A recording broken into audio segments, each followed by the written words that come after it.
Manny. Thank you.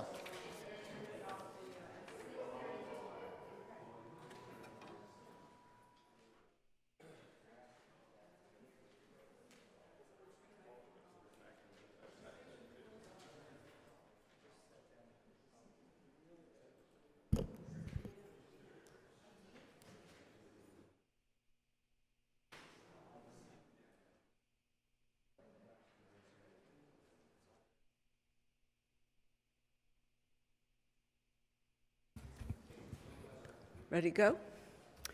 Hey, good evening, everybody. I welcome you all to the Planning Commission meeting of Thursday, October 19th, 2017, right here in West Hollywood Park meeting room.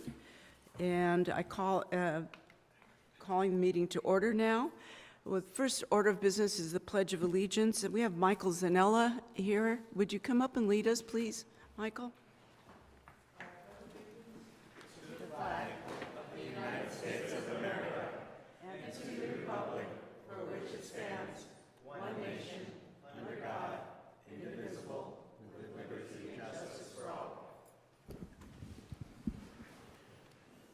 Thank you. Our secretary, call the roll, please. David? Good evening. Commissioner Hoopengarner? Here. Commissioner Carvalho? Here. Commissioner Bass? Here. Commissioner Elchol? Here. Commissioner Guy? Here. Vice Chair Jones? Here. Chair Buckner? Here. And we have a quorum. Thank you. Next item is approval agenda. Do I have a motion, please?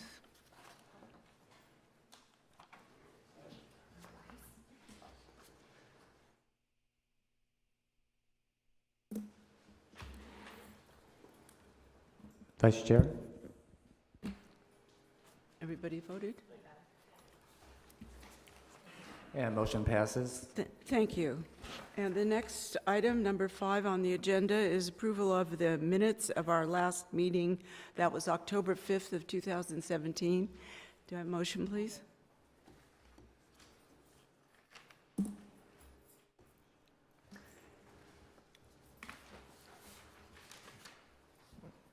Vice Chair? Everybody? Thank you. Motion passes. Approval of the minutes of October 5th, 2017. Thank you, David. Do we have anybody take speaker slips at this public comment? No public comment. Nobody at this time has taken public comment, but we do have an opportunity at the end of the meeting. So if you do want to address issues that are not on the agenda, please see our secretary, David Gillick. Next item is the director's report.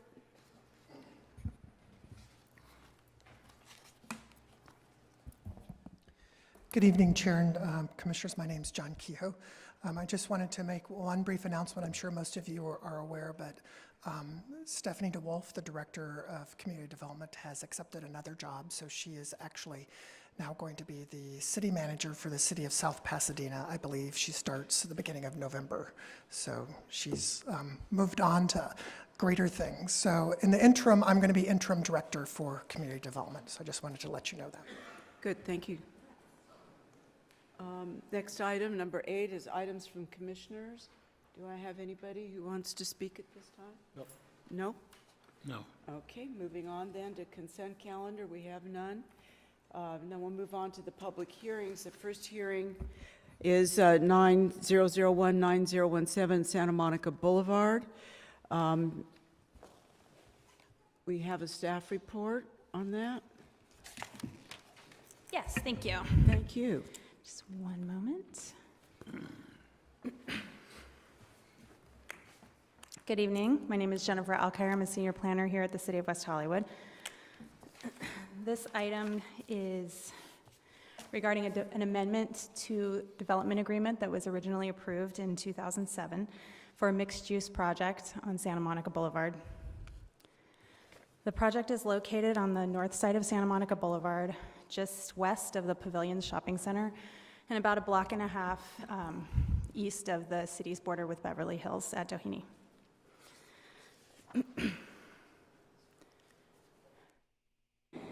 In 2015, the applicant requested minor changes to the original project consisting of reductions to the commercial area, square footage and the reduction in the number of residential units, as well as some design changes.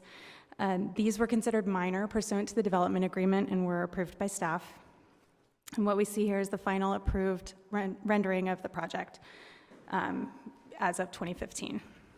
Following approval of the design changes, the applicant submitted to the project to concurrent plan check. And as we talked about last meeting, concurrent plan check is the process where all the different divisions in the city who review development plans are able to give their comments and ensure that requirements for construction are being met.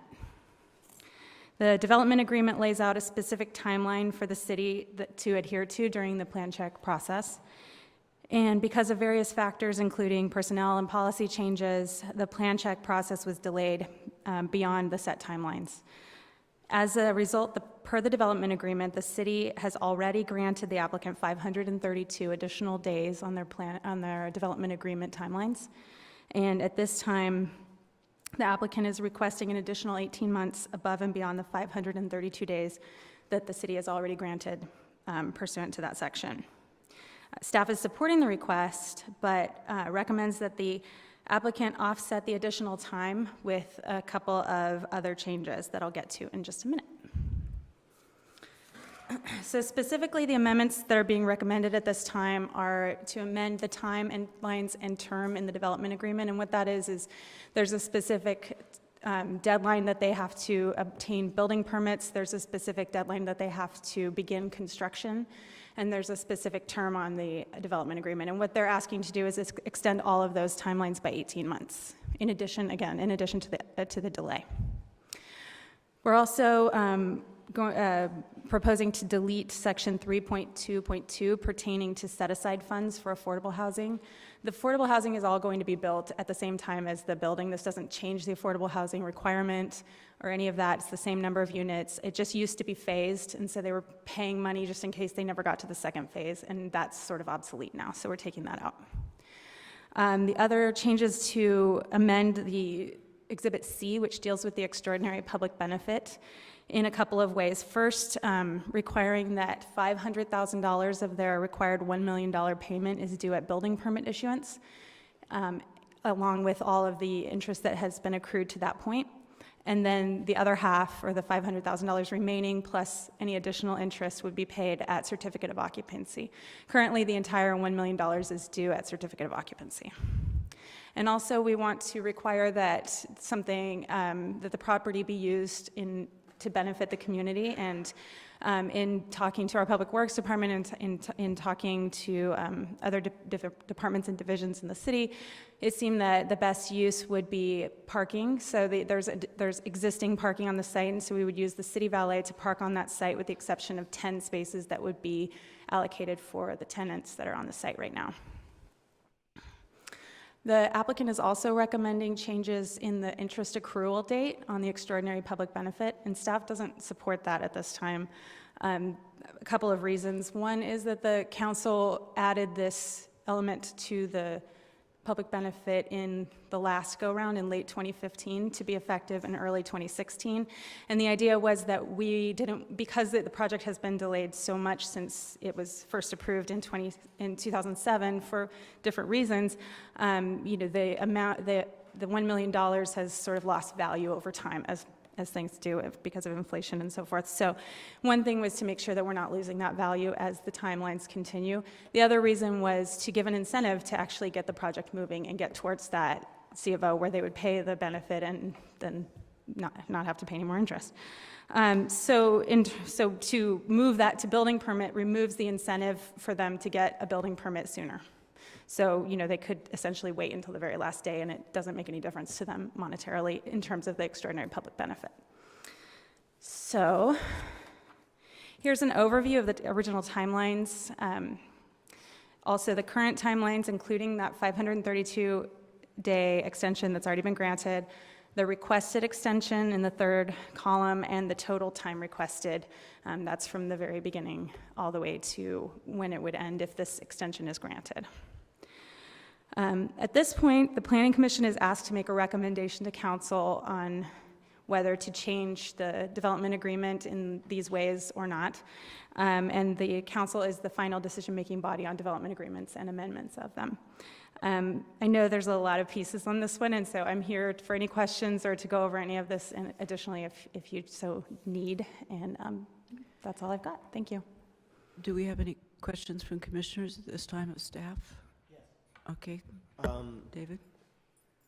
Walk me through the accrual of interest. So we want interest to start accruing December 22nd of 17. The applicant is requesting what? What staff would recommend is to not change it, to have interest accrue from the January 6, 2016 date. The applicant is requesting for it to be start to accrue at building permit.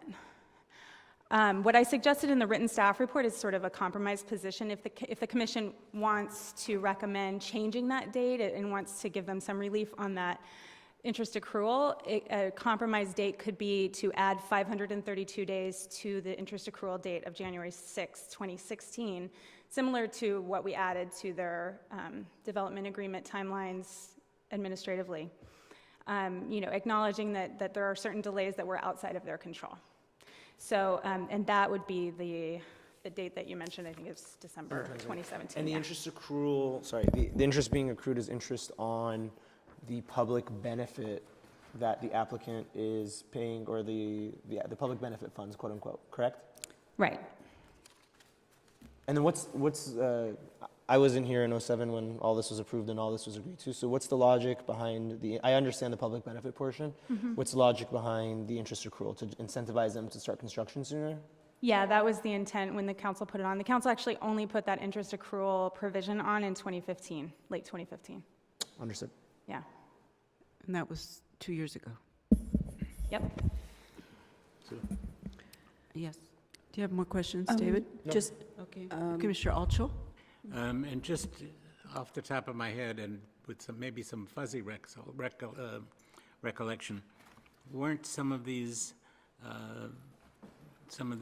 the elements of this entitlement geared to the public benefit, that everything was being done to try to continue the existence of the restaurant that was there, and the fact that, and then that did not happen?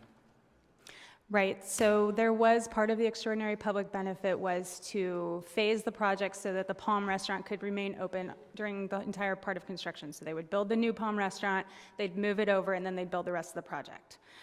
When the Palm Restaurant left, because that's what happened, that phasing issue was no longer relevant. And so that's why they eliminated the phasing.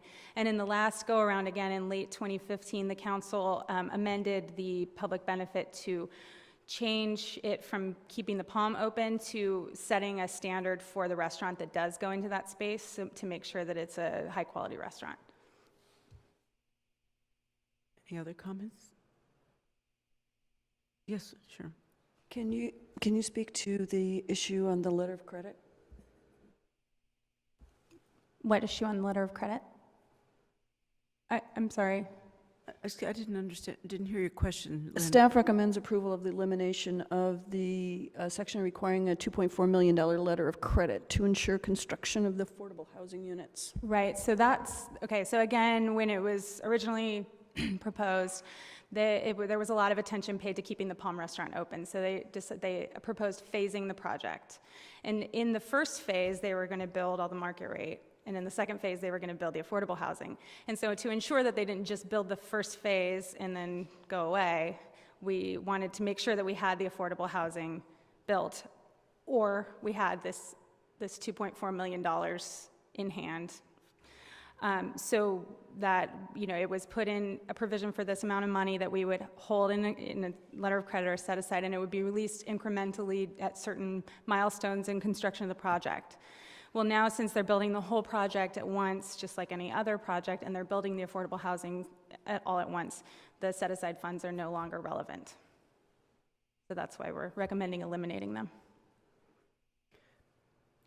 How close are they to getting their permits now that we're going to be delaying it? Are they ready to go? We were ready to issue the permits as of August 10th of this year. However, shortly thereafter, the plan check expired.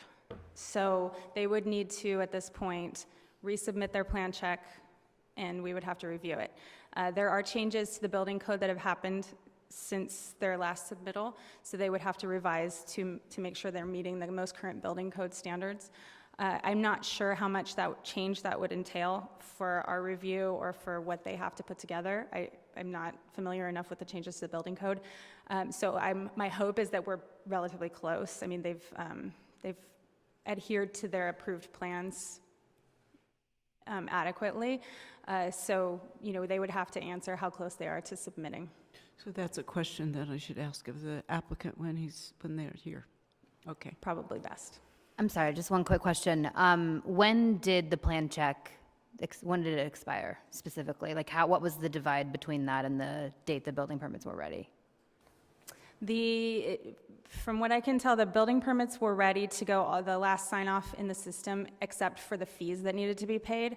But the last sign off in terms of their plans was on August 8th, and the plan check expired August 15th. Thank you. So the plans and everything was submitted before they expired, except the fees weren't paid? Correct.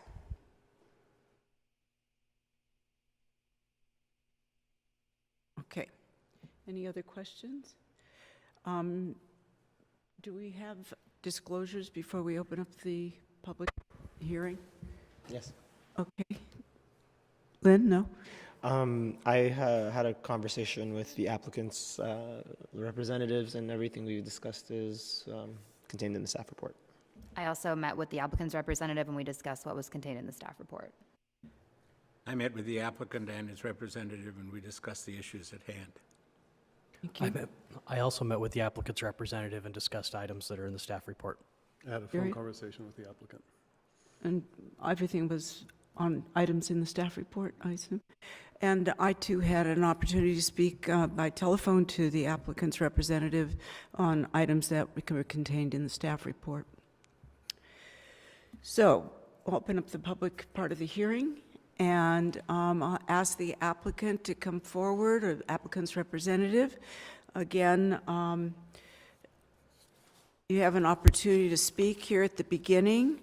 You have 10 minutes at this point, and then we will open it up to members of the public, who will each have 2 minutes to come before. Please state your name and city of residence, and then you can come back at the end after the public speakers. Right. Thank you. Mark Lehman, I'm a 34-year resident and attorney here in West Hollywood. I'm appearing on behalf of SM Ramage LLC, which is the owner of the property at 9001 through 9007 Santa Monica Boulevard. We want to first thank West Hollywood staff, and in particular Jennifer Alkire, for their hard work and assistance in this project. Jennifer's been involved in this project, I think, since its inception for a long time. So thank you, Jennifer. We also want to thank you, the Planning Commission, for considering our application tonight and being open to recommending what we hope will be a fair and equitable path forward for what we believe is a gem of a project. The staff report and what's attached to it is very comprehensive. So our intent is to keep my presentation brief. We support the staff report and the draft resolution, the Fourth Amendment, and Exhibit C is revised as shown to you tonight. The only thing which I think staff has already alluded to is, as she said, we, in view of the formidable financial costs that my clients have sustained given the delays in the project, we respectfully request that the Commission recommend that the accrual of interest be delayed. The project's, the cost of the delays in the project are really huge. I can go through that, but I think you can all understand what they are in the carrying costs and other costs related to a project of this size. And the delay of the accrual of interest would be something that would help offset some of those losses. Also, the other item that we have now are requesting, which was not in the initial application because of the issue we're now dealing with plan check having expired, is that we're asking the city to waive the fees on the resubmittal of plan check. It's several $100,000. The initial submission, which was back in August of 2015, we would have to pay those fees again for resubmittal, and we would request that that be waived. We understand that you're in a position to just recommend to City Council. Financial matters are normally in their hands, but that's what we are requesting tonight. We want to thank you again for your consideration, and myself and my clients and the architect are available if you have any questions. Thank you. Would you just stay at the podium? I think we have some questions. I am. Okay. John? The time for the submission of the plans expired, but you had the plan submitted, and the only reason it expired is you didn't pay the fees. Well, that's Now you want a waiver of paying the fees. That's actually not our position. Staff takes that position, and I'm not sure where they got that position. We do not agree with it. What is your If you look at the timing, explanation? we were, frankly, it was a struggle getting through plan check. We had meetings and meetings and meetings and a lot of work. We actually were not notified that plan check was, that everything was finalized and ready to go until August 11th, with us having till August 14th to pay fees and for the permits to be issued.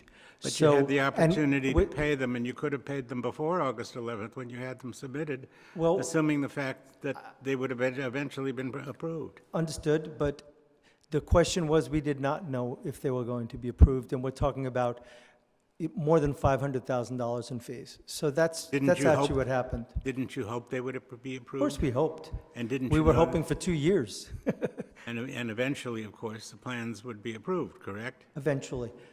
We were hoping eventually, yes. So I don't understand why you would let the thing expire when it wouldn't have to, just Well, for payment of the fees, As you can imagine, which have to be paid anyway.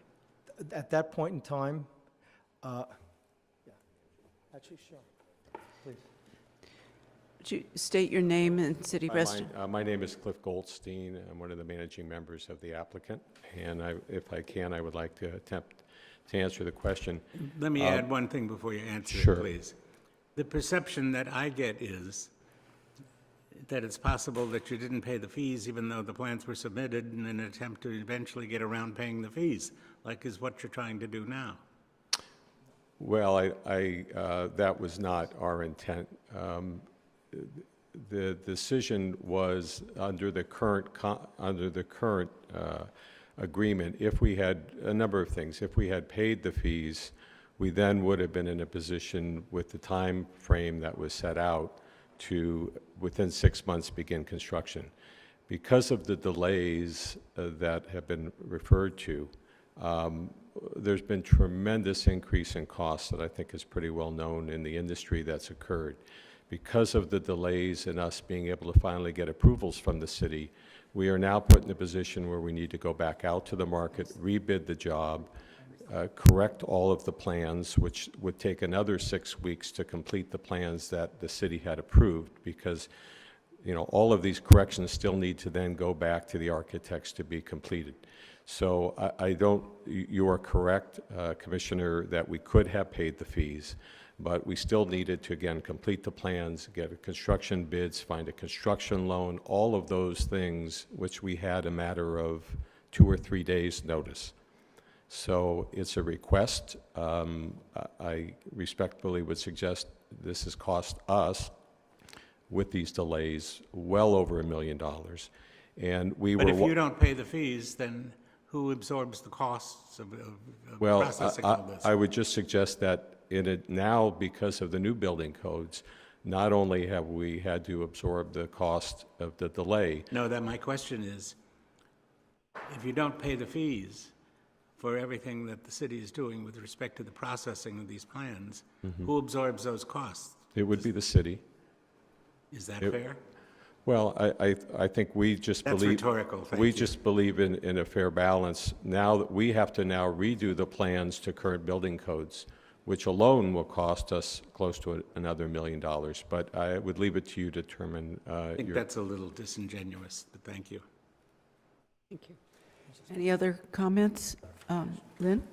I'd just like to clarify, are you asking to waive all of the fees or just the new fees that you'd be required to pay on top of the ones you've already paid? Correct. You're not requesting the waiver of the original 500? We're only asking for a waiver of the plan check fees, which were paid when we submitted in August of 2014. It was around $200,000. What we will still have to pay on it to have building permits issued are a whole slew of fees, which we will still pay when the building permits are issued finally with the new plans. So there will still be another substantial set of fees, and we've also agreed, as staff suggested, at building permits, the first tranche of the public benefit, so that's another $500,000 on top of the fees we've agreed to pay at building permit issuance. So yes, we're going to have a major outlay, and we do hope that that's not far off. We do have to redesign to meet building code, new building code provisions, but we're hoping that's not going to be too formidable, and this will be able to take place sometime in the next, in the short future. Stacy? Hi. Thanks for coming, Mr. Lehman. I have a question for you about, can you be specific about the date that you are suggesting for the accrual to begin? Are you in agreement with the December 22nd date, if that's the direction that we should go, or do you have can you name a specific date? The original we originally requested was that the accrual starts when the building permits are actually issued. The compromise position that the city is suggesting, we would accept that. It's December 22nd of this year, which is when, barring the fact that we had this building code section that made our whole submission moot, that would have been our deadline to get building permits. Okay, thank you. So the original date would have been the date in August, right? When the plans would have been last January. Okay, excuse me. Any other questions, David? Jerry? No? Thank you. Thank you. And you'll have time at the end and rebut if there's some speakers. Do we have any speakers? There are no public speakers for this item. No public speakers. Wow. Well, he's up for rebuttal. Huh? He can have rebuttal. Yeah.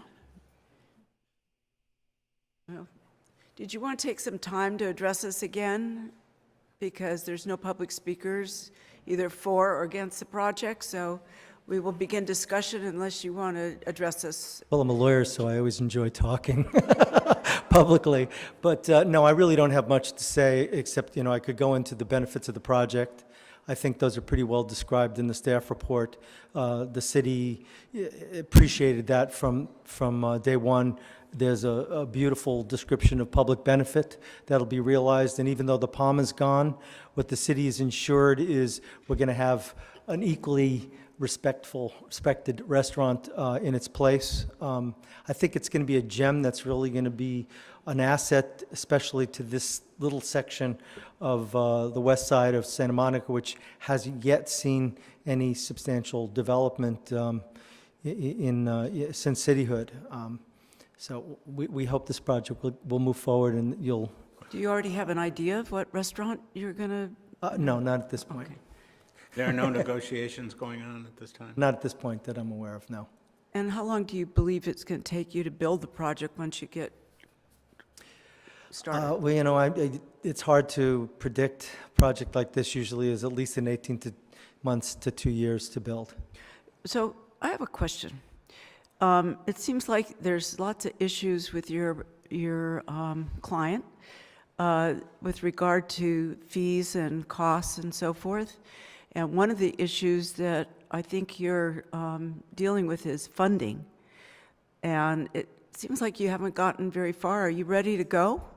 I think they will be ready to go, but I think when you get to the point of actually getting a construction loan, to go to a lender to get a construction loan, you have to show them approved plans. And that's this situation that we were stuck in, is we were waiting for the approved plans to go out and get financing.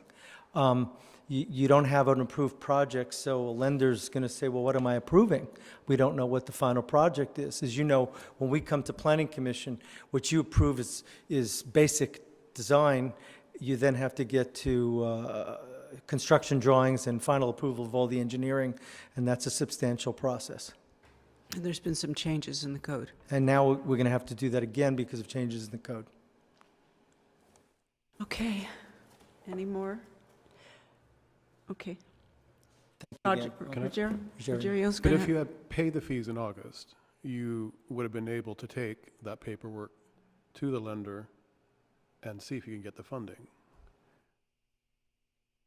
Yes. But it's kind of like what comes first, the chicken or an egg. At this point, we're talking about literally, because building permits require payment of hundreds and hundreds of thousands of dollars in fees. And the risk, as I think my client explained to you, is the risk in paying that, with then we also had the second building code deadline, which said that at that point, given the delays, we had to build within 6 months. And that's what the fear was, because at that point, we had to go back and bid the project all over again. We had lost the contractor that had been in place for a long time in that long delay.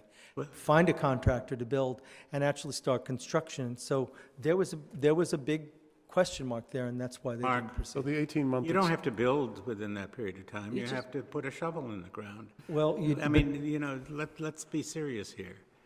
You're asking the city to bear the costs of what every other developer bears because there's no profit to the city. It's on an actual cost basis. Now you're asking the city to shell out the money of the taxpayer to pay that. I appreciate where you're coming from, Because but either a bad business decision was made to not pay it, or that the money wasn't available to pay it. Either way, it's a little off-putting. well, I think that the flip side of that is what caused them to be there, and the situation that they were, very difficult situation they were juggling with at that point in time, and had been juggling for quite a long time. 10 years.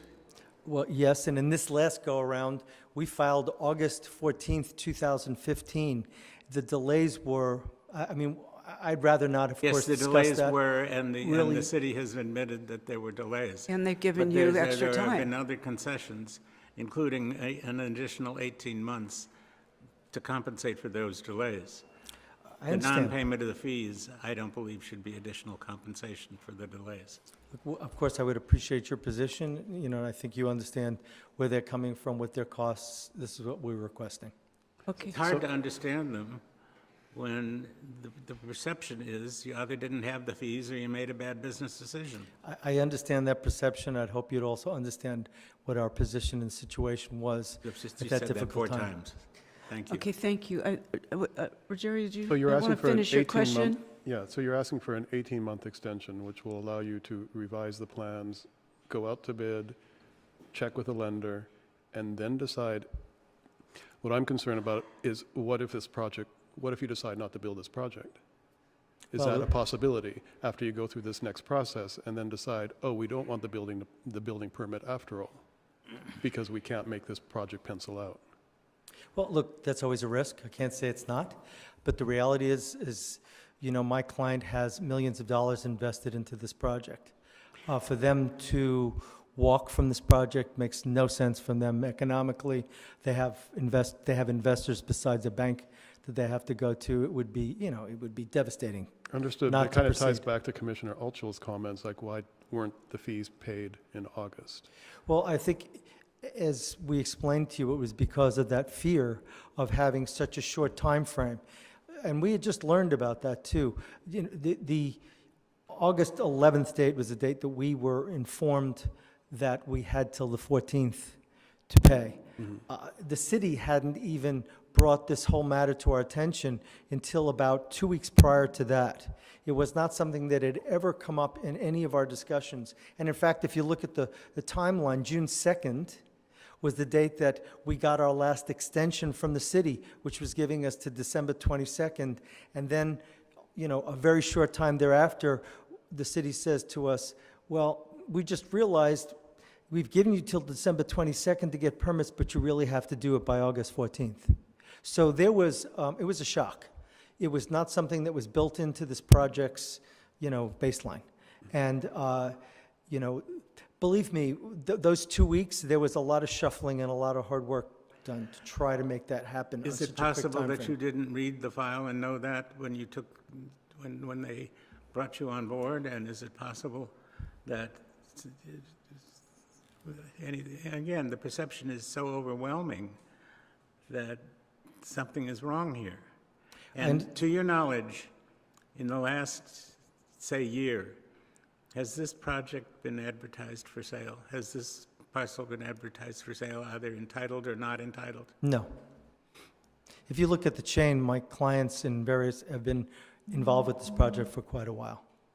It's not been on the market. It's not on the market now. It's not their money, did you say? No, I said it's not on the market. Not a matter of money.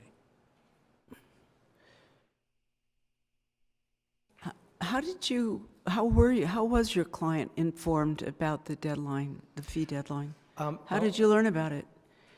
Trying to remember if it was first in a conversation. It was actually, I think if I recall correctly, it came from building and safety staff, who for the first time, and actually told our contractor that we've got to get building permits by August 14th. And then it was put in writing by I'm not sure whom on city staff. Okay, just curious. Usually when you've got plans in the works, people are going there, when are we going to get it? When are we going to get the approval? Asking questions.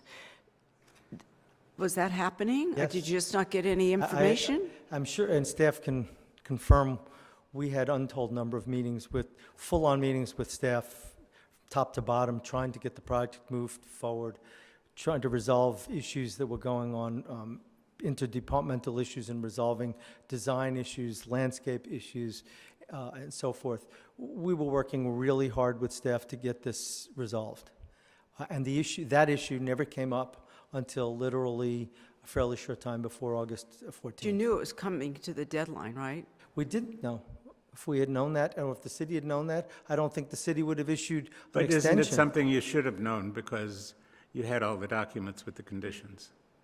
But it's not in any of the conditions and documents. Jennifer, could you speak to this issue? I'm having issue with the timeline here, and I think that there's some things that maybe happened I want to understand more about this. Maybe things that weren't outlined in the staff report, they seem to be very specific, and for public benefit, I think it'd be helpful to understand kind of the timeline of how things got queued up to the end and how the applicant wasn't aware that fees would be due until the very last minute. I'd like to hear more about that. Yeah. And related to that, I recently did some building, and when I pulled my permit, it had a deadline on it. It expired. So did the permit you pulled not have an expiration date on it?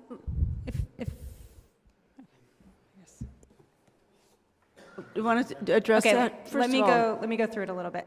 Okay, so there's a few different things at play here.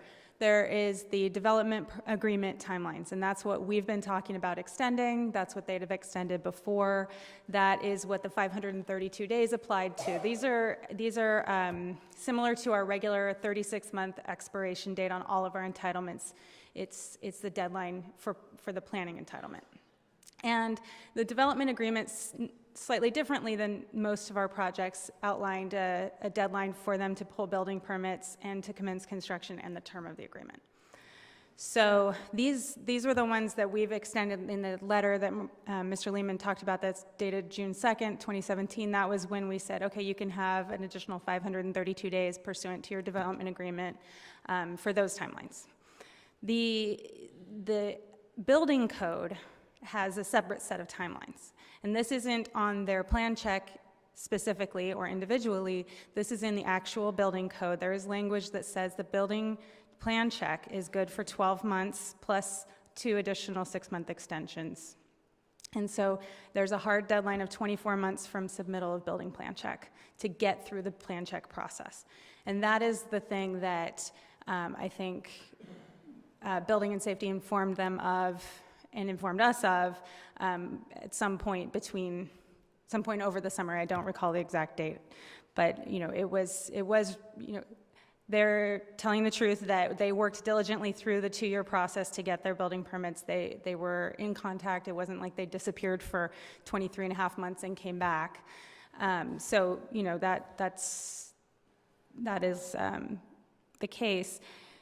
So there's the development agreement timelines, there's the building code timelines, and then what Commissioner Huppengarner mentioned, the expiration of your actual building permit. Once you pull the permit, you have 6 months to begin construction, and that's what Mr. Lehman was talking about there. If they pulled the building permits, they were concerned that they would run into that 6-month deadline for actually starting construction.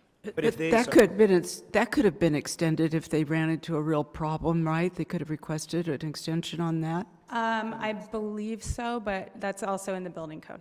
if they began demolition, is that, and grading, would that have been satisfied? I'm not positive on how those permits get vested.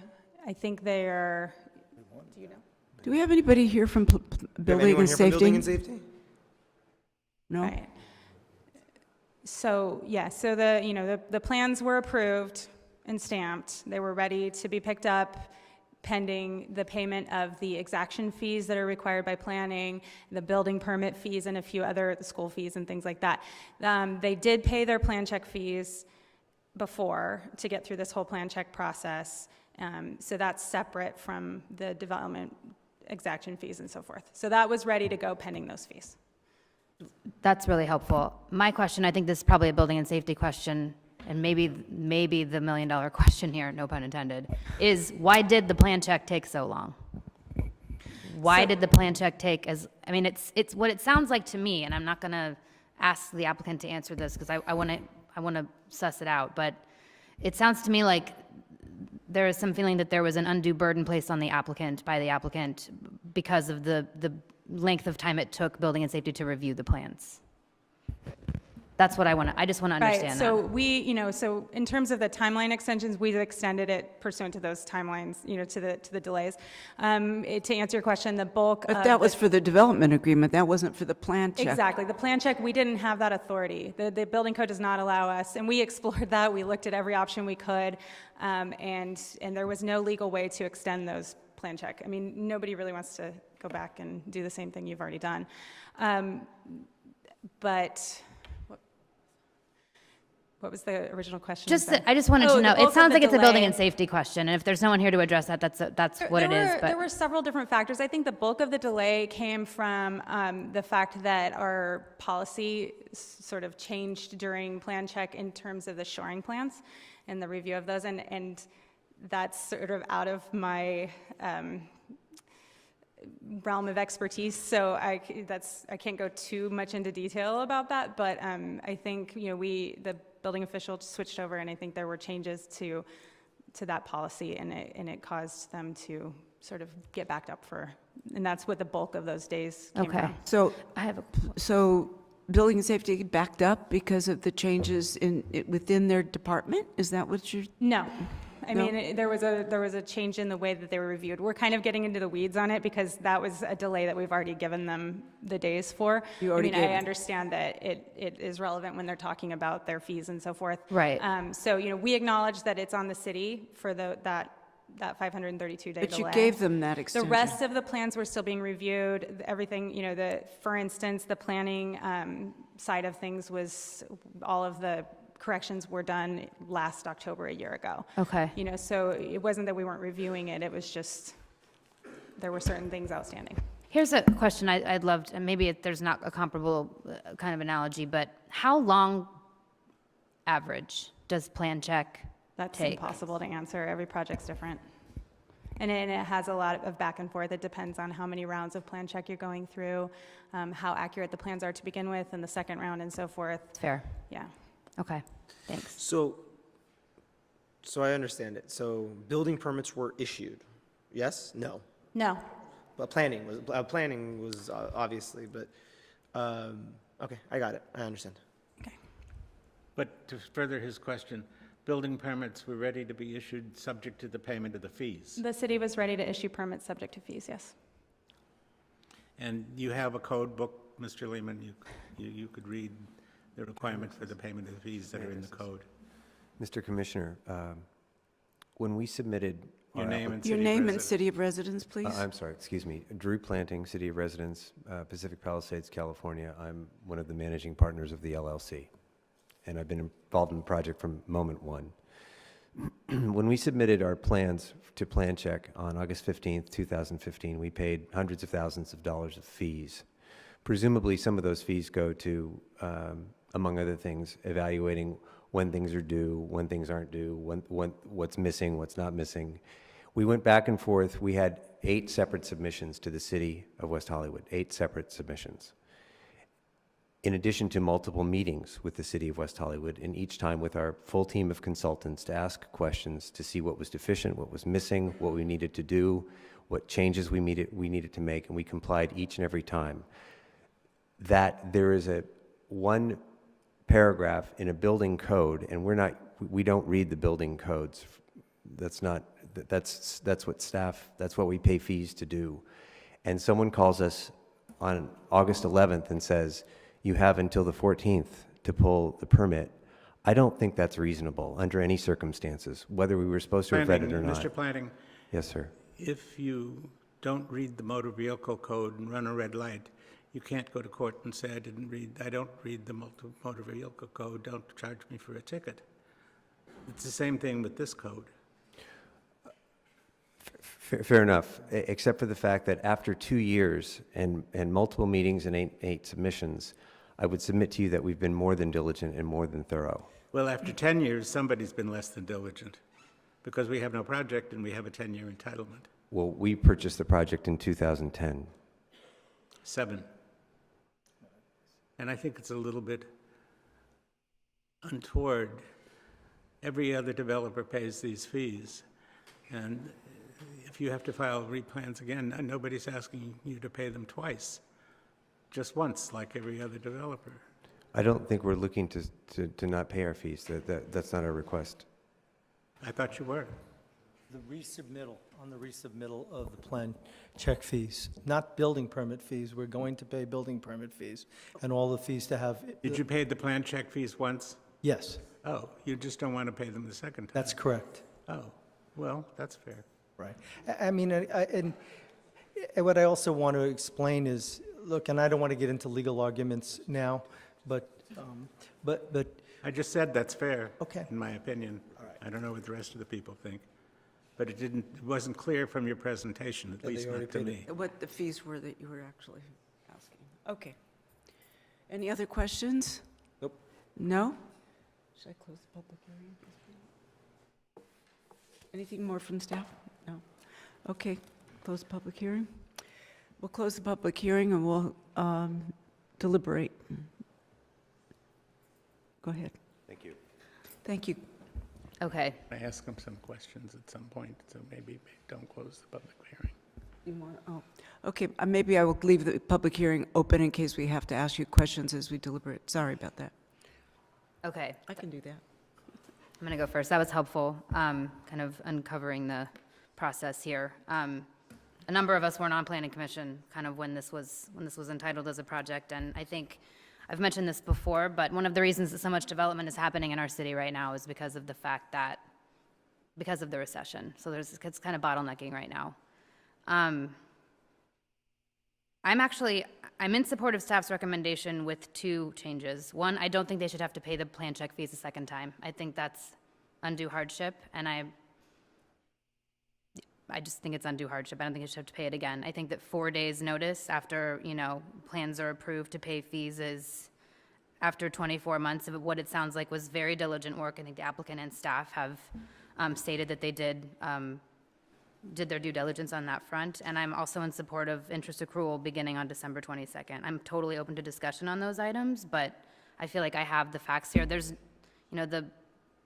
the project itself is not in question. It's been approved by Planning Commission, but I'm in support of the resolution with those 2 changes. It looks like Commissioner Hoopengartner made a motion.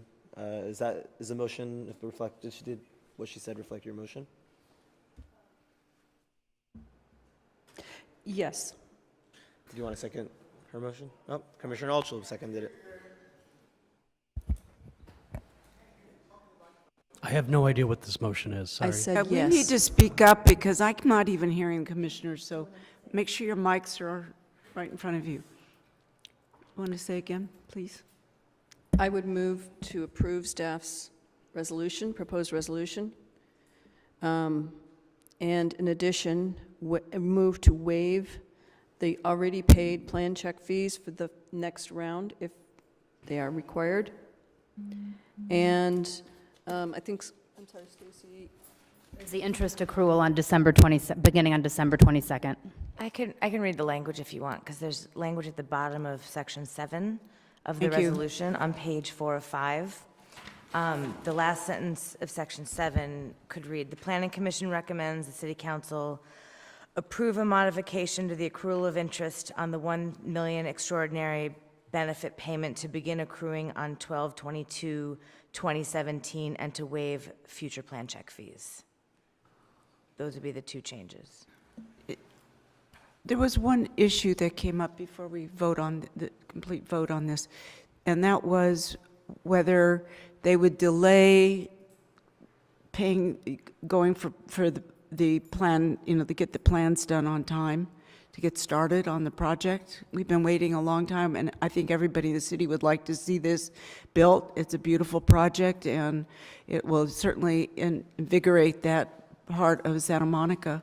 So is there any issue about whether they're going to actually get started or when? You're at this point recommending to extend those deadlines, so they would need to pull building permits and begin construction by the deadlines that are set forth in the revised Okay. development agreement. Okay, good. Question. And one more question? Just for curiosity, was this plan check, the prior one, done in-house or contracted? The building plan check part was done by our contract plan checkers. Your contract person?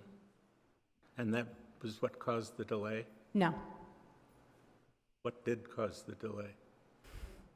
Shoring. There were several hiccups along the way. I mean, it's a lot of detail. I withdraw the question. I'm sorry? I withdraw the question. Okay, thank you. I would like to say that I think the council was wise in implementing the interest starting on January 6, 2016, to encourage this project to actually happen. I understand that because of a myriad of reasons, plan check took a lot longer than it should have, and there's no reason they should have to pay for plan check twice, but I don't agree with the concept of withholding the interest. $1 million that was originally part of the development agreement in 2007 doesn't spend the same in 2017 or 2018, and that 5% helps the city receive the extraordinary benefit that we thought we were going to get in 2007. So I couldn't support the motion as it is. And I didn't get to finish my motion. Because I wanted to keep with the staff's recommendation on the interest staying as it is, but waive the plan check fees. So that's a different motion. Changes the motion. So we ready to vote on that? So the only addition is to add language to waive plan check fees. Yes. Commissioner Altschul, do you agree with that motion? Yes, I do. I want to clarify. I thought we just said that the interest accrual would begin on December 22nd. That I was asked the you what motion. your question was, and then Adam asked his question. Okay. And so I didn't get to finish my decision, Okay, okay, that's what my fair. motion was. Okay. Would you care to finish? So, to clarify, I move that staff's proposed resolution be approved with the amendment of the waiver of the previously paid plan check fees for the next round of plan check, and that no amendments be made to the interest accrual, because I would agree with Commissioner Bass, there's a reason for that in the first place. Okay. Okay, clear on the motion? All right, let's have a vote.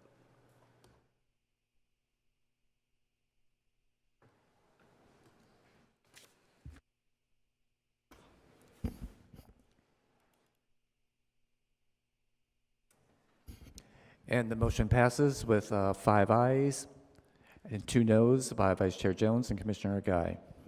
There is no appeal process. This is a recommendation to the City Council.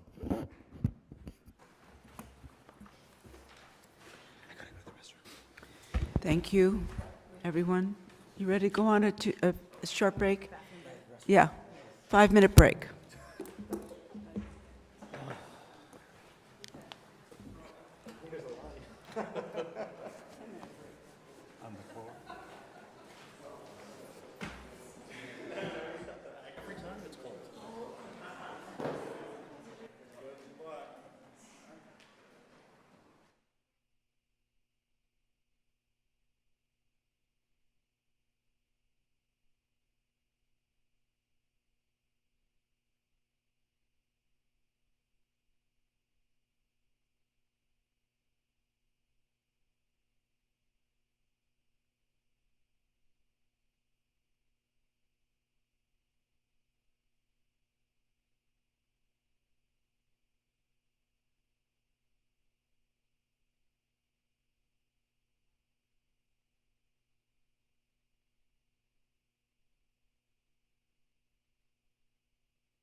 Could I have all the commissioners up here, please?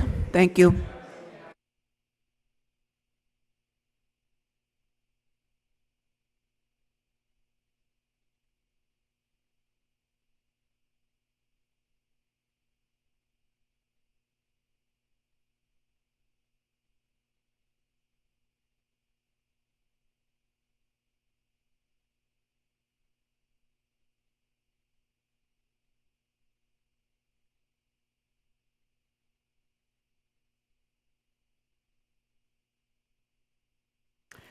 Okay, call the meeting back in order, and we'll move on to public hearing number 10B, zone text amendment.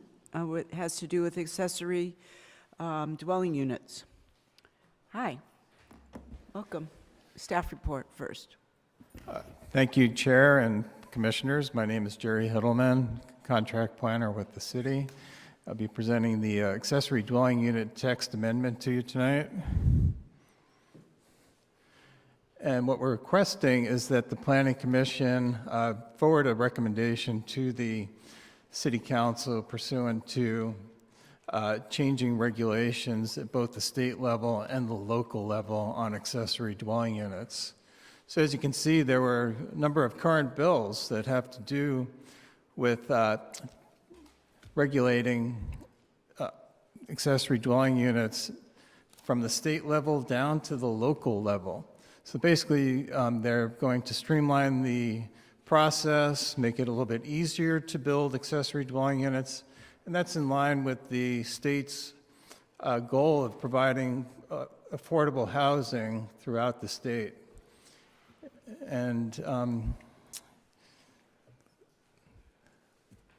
these are some of the key regulations that are in those state laws. They're saying that accessory dwelling units must be processed within 120 days. The maximum 1,200 square feet or 50% of the main dwelling. No setback for conversion of an existing garage or an accessory building. There are a number of parking exceptions, and as you'll see later on, the big one for West Hollywood is that ADUs within a half mile of public transit do not need to have parking. ADUs within an existing residence or an accessory building would not have to pay additional utility fees. These units cannot be sold separately from the main residence. And then the latest bill actually requires that the State Department of Housing and Community Development can review and comment on these regulations, similar to a housing element. The state also is now allowing what's called junior accessory dwelling units. These are located totally within the walls of an existing single-family residence, maximum 500 square feet. They should have kitchen facilities, but they can share bathroom facilities with the main residence. No parking is required. Again, processing within 120 days. And they should have an entrance both outside, from the outside of the unit and from the inside of the house. Accessory dwelling units are in line with at least two goals in the West Hollywood housing element. And that's H3, to encourage a diverse housing stock for different socioeconomic segments of the community, and talks about developing a diverse range of housing, including ADUs. Provide for adequate housing opportunities for new construction of housing. So this will allow new construction of units while you're keeping that existing single-family residence. What we're proposing for the West Hollywood ADU law is that they be allowed in all R1 districts, R1A, R1B, and R1C. And then the rest of these are pretty much in line with state law, and be it within an existing residence. Again, no parking within a half mile of public transit, which is, you'll see, is basically the whole city. The maximum number is same as the state. They have to have separate bathroom and kitchen facilities. Architecturally compatible, and we did some research, and compatible means that it gives you a wide range of what compatibility means. it can be a different style, or you can be creative with your accessory dwelling unit. It just needs to fit into the neighborhood. And then, again, must be processed within 120 days. Junior accessory dwelling units are, again, allowed. They'll be allowed in the R1, R2, R3, and R4 zones. So it's a little different than the accessory dwelling unit. These are 500 square feet max, no parking is required, and they, again, need to have separate kitchen facilities, but not a separate bathroom. You still can have a bathroom. It doesn't have to necessarily be in the unit. Here's what I was talking about in terms of being within a half-mile of public transit corridors or stops. The red dots show the transit stops, which are along the major transit corridors where we have buses providing service in the city, and you can see at a scale of 2,000 feet, which is a little bit less than half a mile, every single lot within the city is within a half mile of transit, which is a good thing. You can walk to the bus and use the transit easily. So the process for getting approval of an accessory dwelling unit is the homeowner will actually submit the building permit and the zone clearance applications at the same time. Planning, building will conduct internal reviews. Once there is a complete application, they have 120 days to pull the permit. We brought this to the Chamber of Commerce Government Affairs Committee. They had various questions on effect on historic residences, and basically that comes up down to the compatibility issue. When you have a historic residence, you don't want the accessory unit, whether it's attached or detached, to look exactly like that historic building. And they also asked about rent stabilization. This will not have an effect on rent stabilization units. Next steps will be the Planning Commission. You'll make a recommendation to City Council for adoption, and then we'll send the regulations to California Department of Housing and Community Development.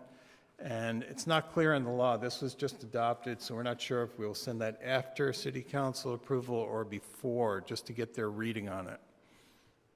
And now we ask for questions, and we have a very creative ADU up there, which is kind of like a glass house.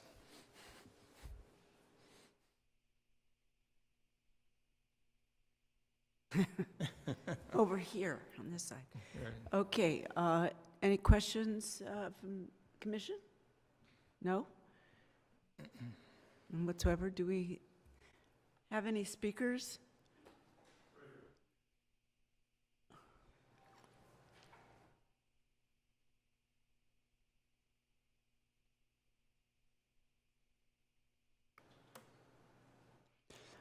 Thank you.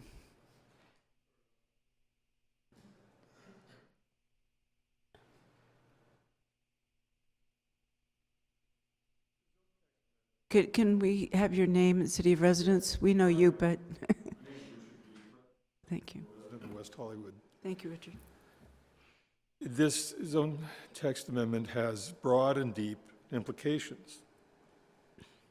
And it could enhance or it could negatively disrupt various areas, including West Hollywood West. I encourage you, in the process of evaluating this, to not lose sight of a few really important things about neighborhoods. And a good one, which West Hollywood West really stressed in our overlay zone, is the scale and massing of the residents, especially as they faced the street and their neighbors.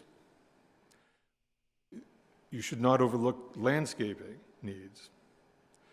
The streetscape impacts light trespass, noise trespass.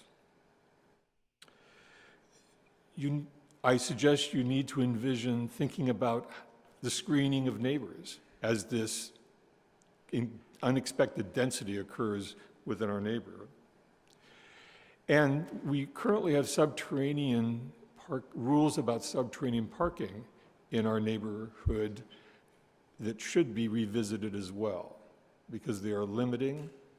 And one of the huge impacts of this will be on the parking. In West Hollywood West, for example, our streets are pretty clogged. In other parts of the city, they're terribly clogged. And the city is still playing a catch-up game.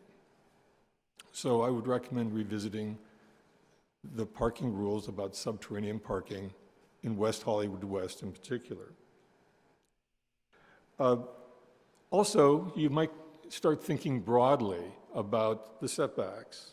You might think about front setbacks, side setbacks, and you might also think about row housing. This is going to have such a broad impact that 10 feet of space between each house adds up to quite a bit of volume that has been heretofore, in some respects, wasted. So that's a whole other subject which might be very useful, particularly as residential neighborhoods border very busy boulevards. I'd suggest creating a working group of various interested people in the city to help evaluate some of these concerns, just as a working group was created for the West Hollywood West overlay zone. Thank you. Thank you. Any other speakers? We have no other public speakers. We do have one person that chose not to speak and wanted his view read into the record. He supports staff's recommendation. That is Manny Rodriguez. Thank you. Okay. So time for our deliberation on this. Is there any question or ready to go to the vote? I had a couple of things. So if they build these, or there are some that are existing that they can convert and use in this way, we've had our last meeting, we had the Airbnb issue. And these are, how long can these be leased for? Are this going to turn into Airbnb issues? Huh? What? Not less than 30 days. Okay. Correct, yeah. Okay. And 30 days is still short term. No, it's not less than 30 days. Right, I understand. But some people come in and have 45 days. Is that okay? Because it's still a short-term rental. Are these going to be controlled by that, what we voted on last week, if council approves it?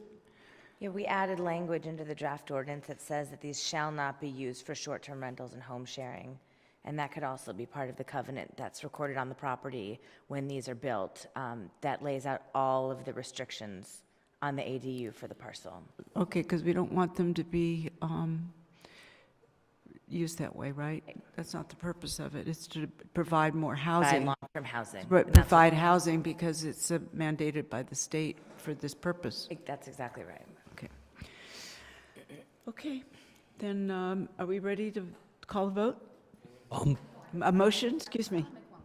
Okay. I just want to call out, I'm in support of the resolution and the motion, whatever, sorry. It's been a long day. But I did want to call out the fact that it's not just to incent more housing in our housing stock. It's also to help people be able to afford homes that they might not otherwise be able to afford. And as someone who currently can't afford to buy a home in West Hollywood, it's very easy for me to get behind this. I think giving people an opportunity to have additional income in terms of their property investment is very appealing to me.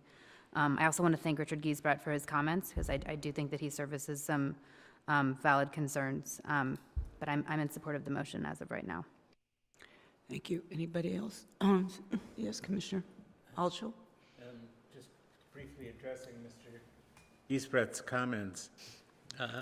You can study these things from now until the next century, but as I gather it, Mr. Hiddleman, the majority of the constraints and privileges of this are set forward by the state and are mandatory. Is that correct?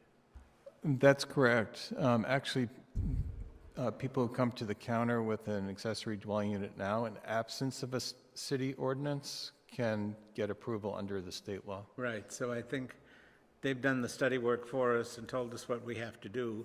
And as I read what's proposed, it seems that most of it, the vast majority of it, is in conformity with what the state is directing us to do. One thing stuck out in my head about your comments was that of the setbacks, that there was a tremendous amount of area with these 10-foot setbacks between houses, and I think that, at least if I were a single-family home person, I would want that. And I think most people who own single-family homes appreciate the setbacks. So I don't know that there's any issue there. But I'm fully supportive of this motion, and I think you guys did a great job. This city ordinance, if we recommend approval, says no setback requirements. So is that something we want to? No. That would only be if you put an accessory unit in a garage that is already on a property line and did not expand it. Otherwise, if you put a brand-new structure, like we were showing in the picture, it would have to meet the same setbacks as a single-family residence. Okay, thank you. Excuse me? Yes. I did have a number of questions and comments. I'm particularly concerned about the exclusion of R2, R3, and R4 from this code. We have over 300 homeowners that would not be allowed to build ADUs based upon the code as staff has written it. Number one, I have concerns that while the state law provides for it, us denying a homeowner from doing this would potentially subject the city to a lawsuit because the state allows it and we are prohibiting it. Number two, this prevents aging in place. If you want to build an accessory dwelling unit on your property and you live in West Hollywood West in R1, you can do it. If you live in any other property in R2 or 3 or 4, you cannot do it based upon the code as is being proposed by staff. You have an elderly, I have in-laws, and I'm sorry, I didn't do a disclosure. I own an R3 zoned property, and I live near other properties that are similar in R3 and R4. And none of them would be able to build an accessory dwelling unit for their parents, their in-laws. No, but I think they can, as long as it's a junior accessory dwelling unit. Yeah, it has to be an expansion to the house, but if you wanted a separate, separate Building. as in-law property, you would not be allowed to do that. And by the way, the R2, R3, and R4 properties are the larger properties in this city, the ones most amenable to building these ADUs. And staff has written it such that that's not an option. And I find this counterintuitive to our aging in place goals. If I wanted to build an accessory dwelling unit to allow me to rent it out to a nice young college student so that I could continue to afford to stay in my home, that is no longer an option to me. And my neighbors, it is an option to people in only Zone 1. I think that this has not been well thought through in terms of its comprehensiveness. I think at its core, it works. But to specifically exclude R2, R3, and R4 properties and to say to them, in order to accommodate your in-laws, you must tear down your house and build condos, I think is very counterintuitive to a quality of life and aging in place in this city. Just to respond to that, so in R2, 3, and 4, you would be allowed a higher density. So for example, let's say your single-family home is actually allowed to build up to 5 units. You could add additional units, not just to that primary structure, but you could build another structure with another unit. It would not be called an accessory dwelling unit. It would not be called a junior accessory dwelling unit. It would just be another unit. It could be an apartment that would be part of the same parcel number, directly associated and tied to your primary residence. Or you could build essentially a condominium in the back and frankly sell it separately. You wouldn't be privy to some of the limitations on parking that are allowed in the ADU and JDU provisions, but you would be allowed to build that unit, which would allow for aging in place or for the ability to have that additional source of revenue on a site. But none of the other benefits and privileges that would accrue to an R1 property would accrue to any of the R2, R3, or R4 properties. So those property owners are being discriminated against under this code vis-a-vis an R1 property owner. Correct? No, I mean, I see what you're saying, but it's not discrimination to just have a different type of unit and regulations for a multifamily development. And you would not be required to demo the existing house. You could add on or add new structures without having to come into compliance with the 90% minimum density rule. So you could build a apartment in the back for 2 units or whatever space you have if you have a big enough lot, right? It really has nothing to do with that. That's correct. That's already allowed. Is that right, Lauren? Staff confirmed in the ordinance the 90% minimum density rule is only triggered when you demolish all structures on the property. So it's not triggered if you have a single-family home and you wanted to build another structure. We confirmed that Okay, in the because code. that is the exact opposite of the conversation I had with staff this afternoon. So I want to make sure, and obviously, having read what is proposed here, that's my takeaway, and staff confirmed that. So we perhaps need some clarity on the language here to make sure that that's very clear to homeowners, that they are not precluded from enjoying the benefits of their existing zoning and building these properties out the way they would need, because they don't fit into that accessory dwelling unit. Right, so we pulled the 90% density rule to verify And the last sentence of that is, this provision shall only apply if all existing dwelling units on the site are demolished and new dwelling units are constructed. So that is the out, that you wouldn't have to demo the existing structures. So I could still, so a property owner that's in R4 that has up to 5 dwelling units on that property could build 2 more under the existing code and would not be precluded from that. Absolutely. Okay. That, I think, needs to be clarified because that was not the takeaway that I got from reading it, and when I spoke to staff this afternoon, they confirmed my takeaway. So I want to make sure that that's clear. That doesn't have to do with this one. It has exactly to do with this one. And second, I didn't get clarity around the fact that a homeowner, especially in an R4 or R3, could build both a junior dwelling unit, a room for grandma inside the house, and an accessory dwelling unit outside for the in-laws. And these seem to be 2 very separate things, and it wasn't clear, based upon the wording of the code, that those could be combined should the zoning and the property accommodate it.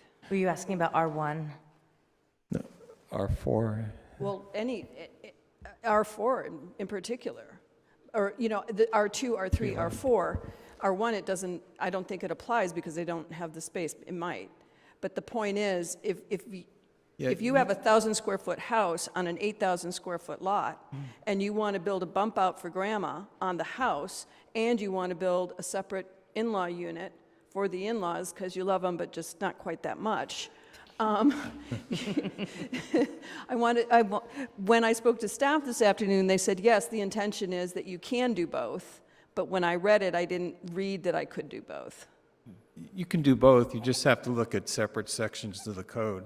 But it's feasible to do both, the junior accessory dwelling unit inside the house and the unit outside. You just need to comply with parking regulations. It's a different code section. Do you have a question? No. Anybody else? Okay. Ready? You have a motion? Huh? We're moving to approve as is? A motion is to approve as is, to staff recommendation.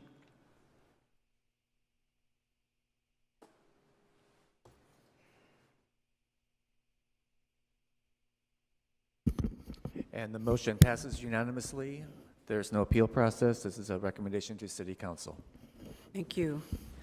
Moving on then to item 10C, which is another zone text amendment. This one has to do with new standards for the R3C3 zoning district, which is on La Brea, right? On Fairfax, excuse me, near between Santa Monica and Sunset. And Chair, I just want to disclose that I do live within 500 feet of this area, but I have no financial interest, so I will not be recusing myself.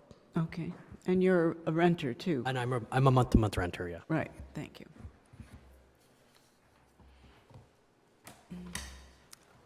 Hi, good Thank evening, you. Commissioners. Garen Serapian, Associate Planner with the Long Range and Mobility Planning Division with the City. This evening, we're bringing back a zone text amendment implementing the R3CC zoning district identified in the West Hollywood General Plan. To provide some background, the Commission held a public hearing to consider a ZTA to implement both the R3CC and the R4BC zoning districts identified in the general plan. Following that public hearing, the Commission recommended approval of the zone implementation for the R4BC zoning district. The Commission then directed staff to do some additional research to develop stronger incentives for live-work uses in the R3CC zoning district prior to making a final recommendation to the City Council.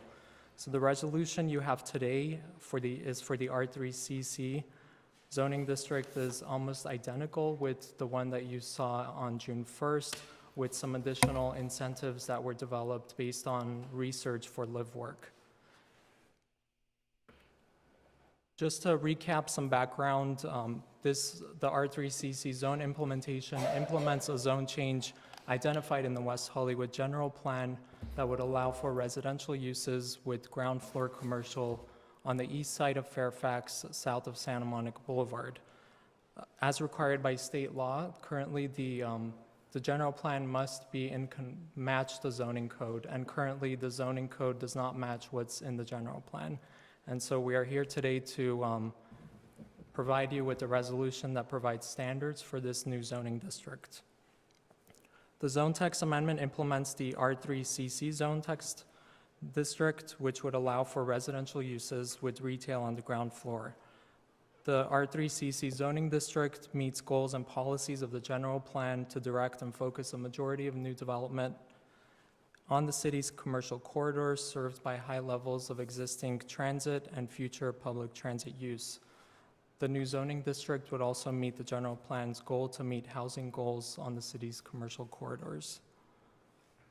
So to start off, the first thing we need to know is what was written in the general plan that was already there during the process for the general plan development in 2011. The R3CC zone would allow for a 4-story building consisting of the following uses: a commercial on the ground floor with residential or live-work units above, a fully residential building, or a fully live-work building. In terms of the height, potentially a 5-story building could be developed due to state density bonus concessions if it's eligible for that. A question for the Commission to keep in mind, and that's listed in the handout that we provided, is if a 4 or potentially 5-story building on these parcels on Fairfax with these allowable uses meet the goals described in our general plan. Additional standards have been established for the R3CC zoning district. These standards have not been modified from the resolution presented to the Commission on June 1st, with the exception of first eliminating the minimum density requirement for any type of allowable use proposed due to the small size of the parcels in the zone. And second, simplifying the ground floor design standards to provide for more flexibility in the zone. So we'd like the Commission to consider if these standards are sufficient for this district and meet the goals identified in the general plan. That is question number 2 in the handout that we provided. Lastly, as mentioned earlier, the Commission expressed interest in developing stronger incentives for live-work uses in the zone. Live-work would be one of several uses that would be allowed in the proposed zoning district, and I will now pass it on to Tara, who will delve into the research directed by the Commission on additional incentives for encouraging live-work projects. And these would be the additional standards that have been added that are different from what was presented on June 1st. Good evening, Commissioners. My name is Tara Worden. I'm an assistant planner with Long Range Planning, and I've been working with Garen on this for a little while now. So to preface this research, I'd like to remind Commissioners that live-work developments are traditionally considered non-residential uses and allowed only in commercial zones. And in addition to its current permitted use, we are proposing to allow live work in the R3CC zoning district, which would be the only residential zone where live work would be permitted. So if you recall, last we spoke with you, the commission directed staff to research strong incentives for live work development in the R3CC zoning district. And then staff was separately directed by City Council to evaluate and revise the city's live work facilities and home business regulations for both commercial and residential zones. This research has overlapped quite a bit with the direction given from Planning Commission. So tonight I'll give you an overview of the analysis and the resulting recommendation as it applies throughout the city and specifically to the R3CC zoning district. When looking at the zoning regulations of cities with thriving live-work developments, we found that the regulations regarding parking requirements and the floor area standards were significantly different in these cities in comparison to that of West Hollywood. So as this table shows, the current development standards for live-work units in West Hollywood requires a minimum unit size of 750 square feet, and the first 50 feet of that floor area depth at the street level frontage be limited to commercial retail sale activities. And this standard requires, more or less, a live-work tenant to operate a commercial retail sale store on the ground floor of the unit. So as a result of this research, we have made some changes to the proposed R3CC zoning district since the commission last saw this item. And we are recommending an update on the floor area regulation to allow for a more flexible standard, which would allow for a variation of types of future tenants. We also would recommend that the same signage standards that are allowed for live-work units in the commercial zone be applied to live-work units in the R3CC zoning district. And just as a reminder, the staff has previously recommended that we eliminate the parking requirements for live work in the R3CC zoning district. We allow live work on any floor in the zoning district, and we eliminate the average unit size for live work units in this district. So to summarize the proposed changes, and this is incorporating the incentives that we found through the research, live work will be allowed on any floor.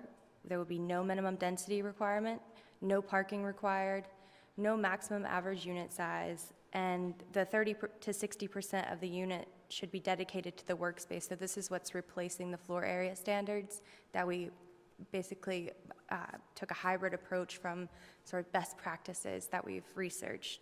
So allowing a minimum of 30% and a maximum of 60% of the unit to be dedicated as workspace allows for a developer to have a bit of flexibility in building the unit, and also allows for future tenant flexibility on how they use that space. And this is what cities of Los Angeles are doing, Santa Monica, Portland, and Seattle. And this change would affect the live-work ordinance in commercial zoning districts as well as in the R3CC zoning district. That's the only change that would be applied in live-work as applied to commercial zones. And then the last change would be the signage allowed on ground floor in live work for the R3CC zoning district. Great, and just to end, I just wanted to recap again the goal and the intention from the general plan for the R3CC zoning district is to support high-density transit-oriented commercial district and help the city meet our housing goals on commercial corridors. And with that, we can open it up to questions. Thank you. I have a question. Thank you very much. That was helpful. Can you explain in a little more detail the requirement for or the elimination of the requirement for the first 50 feet of the ground floor to be commercial retail sales? Does that, I think I heard you say that referred to the where the street is? Like which first 50 feet? Yeah, so that development standard is applicable to live-work units that are at the ground floor, and it would require the first 50 feet deep of the building Okay. to be commercial retail sales. So we found through some of the research that we were stumbling on was there's different types of people that live in live-work units, whether it be an artist or an artisan or an architect or a designer. Not all of them want to have a commercial retail space.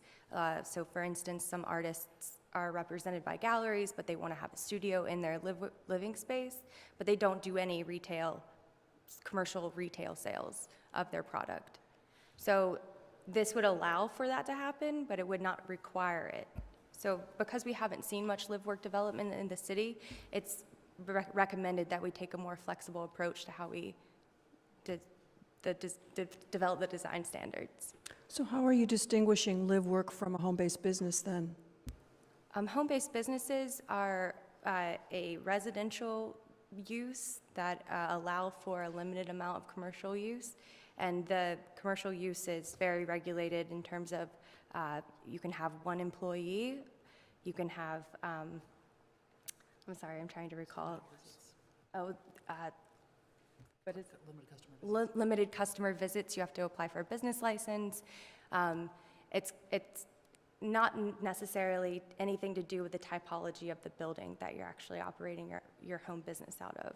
So an artist who has a ground floor gallery, retail space, and upstairs studio living space is a live work by what I'll call a traditional definition, and I think what we all envisioned this space to include. By moving that off of the ground floor onto the third, fourth, fifth floor, how is it live work? I mean, if they're not doing retail and I'm trying to distinguish in my mind what's the difference between that and a condo. I mean, it's just a big space where I'm now painting and I'm not doing retail, so how is it live work, and why am I getting my no parking incentives, et cetera? And how do you enforce that? It's not a retail space. The workspace requirement would allow for a retail operation, but it would not require that. So that became more of a research finding along the way that cities that do have really thriving live-work developments do not require a commercial retail sales component. It kind of allows that to kind of come to fruition depending on the type of tenant that occupies the space. So I understand your concern about the sort of lively pedestrian ground floor store frontage. That certainly can be done, and in this zone particularly, we are encouraging it through the incentivizing neighborhood commercial retail on the ground floor specifically. I'm not sure if I answered your question. And not really, because that commercial retail could just be a drugstore. It's different from a live workspace. I think from the research that we did for live work was that there are many different typologies of live work and many different ways that live work can happen in different projects. And one could be where a live work unit is on the second floor and they have 60% where it's a painter studio where they conduct business, but it's not a business that requires a ground floor frontage. And those types of typologies are thriving in cities like Portland and Seattle, and that was one of the main reasons where we wanted it to be flexible, allow for that flexibility for live work to happen on various floors. And then also the difference between a home-based business and this type of live work is the number of employees that could come up to the business. For home-based businesses, it's very limited and more restrictive. For a live work project, there can be many employees, there can be business happening within the building, and the entirety of the building would be kind of considered a live work kind of operation. If I could just, one more response. The signage recommendation for the signage requirements or allowances in the live work as applied in the R3CC would also sort of provide for an active ground floor if live work units were on those ground floors. But what keeps someone from purchasing a second floor, third floor, or fourth floor unit, a flat, and making it work-live? They could just turn it all into a living space, a large apartment, and then it's not a work-live space. There's no way to enforce that. So how serious are we about work-live? Yeah, that's a great question. And I was, to build on that, Commissioner Caballero, I don't want to interrupt you, but tagging on to that, I mean, do we have criteria or requirements in place right now for people to apply to live and live workspaces? Because the concerns that Commissioner Huppengarner and Commissioner Caballero have voiced are mine exactly, which is that this is it's just calling it one thing, but it could be anything. I mean, especially if it could all be it doesn't have to, be on the ground floor, it could be on any floor. Not only is it not neighborhood serving, but, you can put a bedroom on a plan and say that it's a workspace, but it could just be a bedroom. I mean, this means that we're essentially going to have 4-story buildings that aren't parked on Fairfax and one of the few commercial zones that we have in the city without any way to kind of enforce that. That's not the spirit of, I think this is what we had in mind. Yeah. I think the guidelines are too broad. I want to let... I think the guidelines are too broad. What keeps a developer from purchasing 2 or 3 parcels and just turning into a mixed use? And we lose the opportunity to do work-live in one of the few areas where we actually can do that in the city. So our understanding from the last discussion was that the commission wanted to have greater incentives to encourage live work potentially over other types of development in this proposed new zone. And so our proposal to do that is to increase the flexibility and to allow, in fact, for live work to extend beyond the ground floor, but even to have more live work units in the building. But I think, we've extended the flexibility to the point where it's not live work anymore. You'll have ground floor retail space and you'll have a bifurcated space above that is live work. But once those units are sold or rented, if it's all bedrooms or if it's all, we don't control that. So effectively, the way I see it, it's apartments over retail with no parking. Am I wrong? No, I think you need to enforce work at the street level and have the apartment or the housing portion of it above or behind it. And I think we need to define work more specifically, because if it's just a flat and there's no barrier and there's no definition, there's nothing keeping that to be, that's nothing that will retain the work live. It will probably become just live. So the idea is that I think we need to have more, I get what you were trying to do, but now it seems so broad that we might risk the possibility of actually having true work-live area.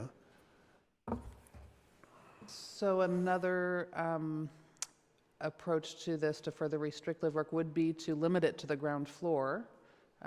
If the commission is concerned that allowing for live work throughout the building could be problematic. Live work on the ground floor would certainly encourage more retail-oriented live work uses. That might be I acknowledge staff's study that there are many types of working situations, but I think, and correct me if I'm wrong, I think the intent of this is to activate Fairfax, the street level, because I mean that street or that block faces west. You get sunlight in the afternoon, you have a beautiful tree promenade, and all the commercial or all the workspaces can activate that and foster sort of a neighborhood pedestrian passageway. If we start putting them up top and not mandating work at the street level, we lose that opportunity, and it just sort of switches back to mixed use, which we don't really want to see. We really want to encourage artisans to live in this area. I think on a related note, staff stated that there hasn't seemed to be a lot of need for live work in the city of West Hollywood. People haven't developed it. But I think we're conflating need and what the code is preventing from happening. The current parking requirements for live work, you have a 3,000 square foot space, it requires 11 parking spaces for a live work unit in the current code. Well, people aren't going to build that. It's just not going to happen. Okay, so to say that people aren't building live work because there's no need for it and there's no requirement for it, I think conflates the two. And If I could clarify, staff did not intend to say there's no need for live work. What we were trying to say is we have not seen live work development in the city, and I would agree with you. Why. Right, I would agree with you. That's why we're proposing to change the parking requirement for live work in this location. But when we originally looked at this parcel, and what we're trying to do is to conform it with the general plan, because they sort of designated this as a special little space. It's a unique, the parcels are very unique, and when we talked about it, we said this would be a great little place to encourage live work. And it was to activate it, that it would be like a little neighborhood kind of thing. And now we're away from that. I think that's the feeling that we're hearing.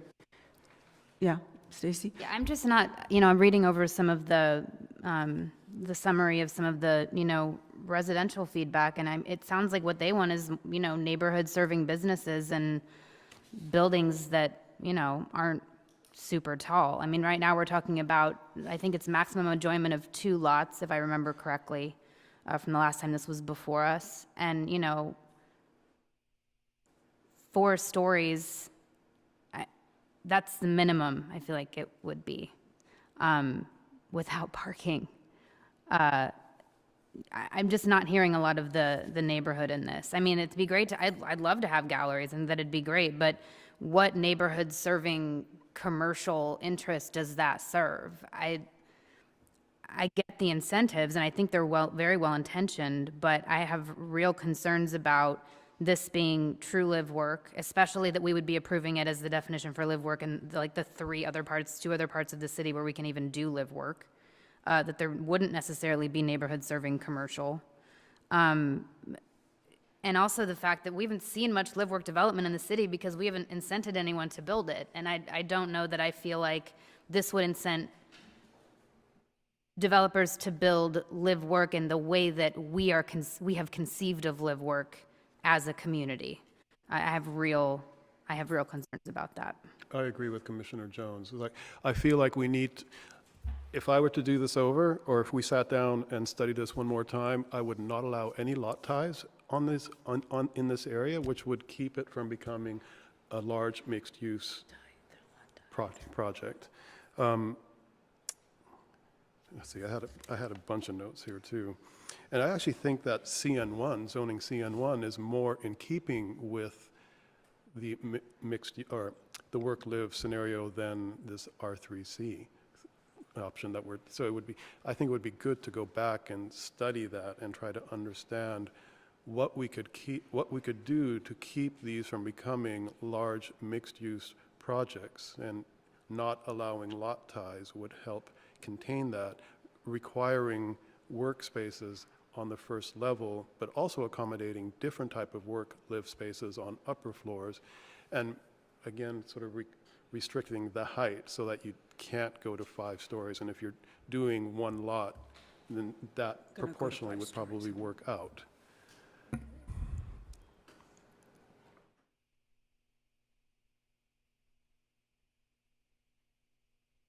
Yeah, I just want to, I don't know if we need to close the hearing. We're just I guess, discussing right now. We have some speakers. Oh, I'm sorry. I can wait. Chair, I believe we have some speakers on the item. Speakers, Yeah. okay. Why don't we go to have the speakers? I don't see it. Genevieve? Our first speaker would be Genevieve Morrill. Put it on the floor, Sue. Oh, excuse me. Genevieve Murray? Hi, Genevieve. Thank you. Hello, good evening, Madam Chair and Commissioners. Genevieve Morrill, President and CEO of the West Hollywood Chamber of Commerce. I felt compelled to speak on this. This is something that I'm really commend the staff. This is so important that we start to change the zone text for these types of approvals. Within some conferences I've been at have given statistical information, including LAEDC, that 40% of our workforce will be entrepreneurial by this year, or but some say next year. And that means we really need to start to be prepared for live-work environments, and this is extremely important for us right now. Our Small Business Task Force has been working tirelessly for the last 6 months of looking at these types of recommendations for the Small Business Initiative, of seeing how we can start to create and carve out ways for aging in place, young people to move in, small businesses that want to start to be to start to grow or become incubators and start to develop. Most of the demand right now is for 400 or 500 or 600 square foot spaces, and most of the commercial real estate does not have that. We're looking at trying to convince people to cut that up in storefront space so that we can start to rent to smaller type business that can afford the rent. Live-work environments are critical right now, and I really want to stress that, and I want to thank staff for their work on this because it's vital right now. Thank you.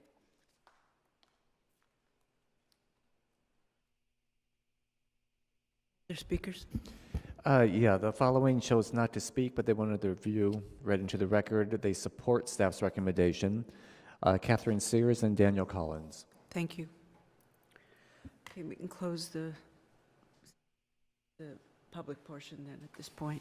And are there any other comments and deliberations by the commissioners? It looks like Commissioner Hoopengarner made a motion, but Oh, I have some more comments, I actually. want to have some comments before we go to a motion. So I was speaking with a resident of our city recently, kind of about this, and this person enlightened me about something, and after kind of looking at the way that our city is zoned, we are a super dense city, not just because it's not just because we're dense, it's because huge swaths of our city are zoned as R3 and R4, which is high-density multifamily housing. Right now, we don't have any industrial zoning in the city to speak of, which is not surprising, kind of given our current residential density. But we also don't have that many commercial zones. And while I am a huge advocate of increasing our housing stock and try to make decisions that I hope balance that, I'm going to propose something crazy. I would actually like to discuss what Commissioner Cavallero said, and maybe we could talk about recommending a general plan amendment to keep this zoned as CN1, because that would still allow for live work. It would provide opportunities for, there's a huge number of businesses. I mean, you may not visit a lot of them, but there are lots of businesses along that strip of Fairfax, and what I don't want to see, and I don't think it would be this tall, but is, a tall, skinny building without parking. That's essentially kind of, I'm reminded of the building that's behind Whole Foods. It's, I believe, senior housing, north of Whole Foods on Fairfax. But I just feel like the underbelly of this is more height and more density and kind of robs live work of its original spirit and intent. And we only have like 3 places in the city right now where we can even develop live work. And we're not currently incenting developers to develop live work as it stands right now. And again, I believe that these are well-intentioned, but I feel like we've maybe kind of not seeing the forest for the trees here. I just don't see a lot of kind of the neighborhood input in here, or the kind of the people who live in the adjacent neighborhoods. That part of West Hollywood specifically is being developed at an astounding rate right now. And that's not a secret, it's not an opinion, it's a fact. And I don't know that I think that comparisons to LA or Seattle or Portland are, I don't know that I feel like they're good analogies, because none of them are as dense as West Hollywood is. We're like, I don't know, like the 8th or 10th most dense city in the Western United States. I mean, we are a community, and I think that where we have opportunities to, kind of maintain what's there, and I think CN1 actually does that very well. I don't know, I think that it's our duty to really have a conversation about that, because as I understand it, the general plan amendment to make this R3C-C was actually kind of, it happened at the last minute. And it wasn't snuck in by a resident, we'll say that. I guess they could be a resident, I don't believe they were. So those are my thoughts. I have, I think probably, it's obviously pretty strong feelings about this, but I think we do have a real opportunity for live work, and I really want to do it right. And I want to make sure that I feel like we have a responsibility to do it in the right way. I agree with Commissioner my Jones. comments. And I agree with Genevieve, is it? Sorry. We need to have this. This is the wave of the future. Work, live is something that via e-commerce, and as our traffic issues become worse, hopefully they won't, but currently people do not want to commute. To squander this opportunity is a huge loss for our city, and we need to make sure that it's not so broad that a developer can come in and buy up 3 lots and tie it all together and make a mixed-use building that denies us our work-live opportunities. And like Commissioner Jones says, this is one of the few areas where we can really do that at this point. So, I mean, for me, one of the more important points would be not to allow lot ties at those locations that we're studying. And I'd also like to sort of broaden it and go back to the table and understand how this little area could connect to other potential work-live spaces between Fairfax and Crescent Heights along Fountain, and even on North Vista, where we have an amazing opportunity. And I know those are not R3C or CN1, but those are amazing opportunities where we can create an artisan, pedestrian-rich neighborhood that connects all of, or half of East West Hollywood in a unique way that provides something for the city that we currently don't have. I just don't want to make a mistake on this. Other comments by other commissioners? So then, would one of you? Your motion? Yes. Okay. Did you want to? I would agree entirely it? with Commissioner Caballero and Commissioner Jones that this is a very unique opportunity. This should not be squandered. And I would agree, for those of us who were part of the general plan process, this change in the zoning happened at the very last minute with not a lot of public process. And I think it doesn't conform with the intent of the general plan process and the intent of this space. These are teeny tiny lots. And to try and build 5 stories here is just not in any way in conformance with that intent at the very minimum. Now, notwithstanding what the new number R3C, I can never remember the C's and the 3's. I thought you were going to make a motion. So I'm just finishing my comments. But my motion would be to actually adopt staff's recommended alternate and amend the general plan to continue the existing zoning of CN1. And this is where legal counsel will need to help me. I don't know our ability in this motion and in our deliberations tonight to make further recommendations about the CN1 zone, but at a minimum, my motion is to change the general plan and maintain the CN1. To amend the general plan to leave it. Because what's before you tonight is this zone text amendment, the mechanism to do that would be to recommend denial of this zone text amendment in favor of maintaining the CN1 zoning. That recommendation will go up to City Council, and if they agree, I don't mean to sound so bureaucratic, but then they would send back down the direction to process a general plan amendment. So we could probably do that tonight. I could probably help you articulate the language so we could get a resolution adopted tonight and get that process moving if that's what the majority of the commission would like to do. It seems to be what I'm hearing from my colleagues. I'll second that motion.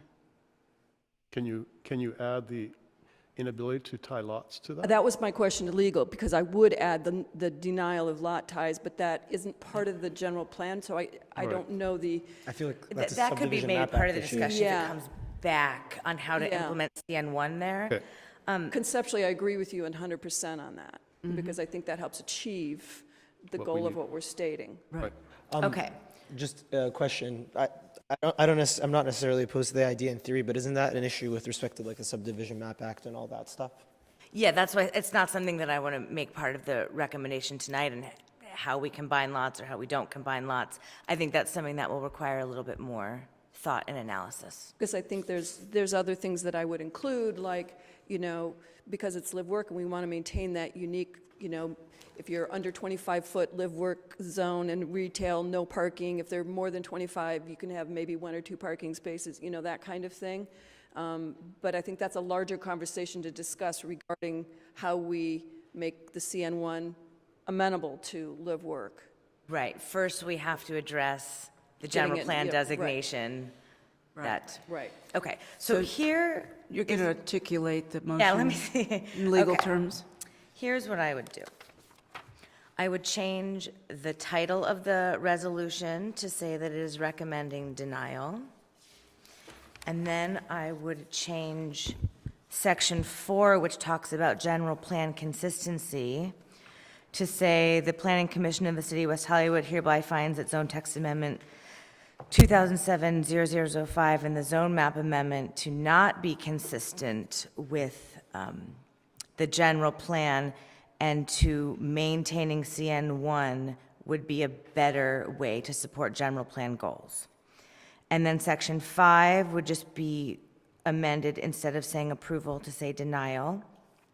And section 6, I would change the word approval to denial, and then I would add at the end, so we recommend denial of the amendments and recommend keeping the zoning CN1, which would require a corresponding general plan amendment back to CN1.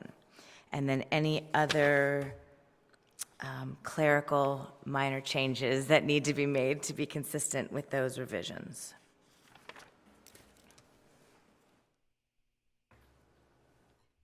Is that good? Okay. That's very good, thank you. Thank you. Ready for vote?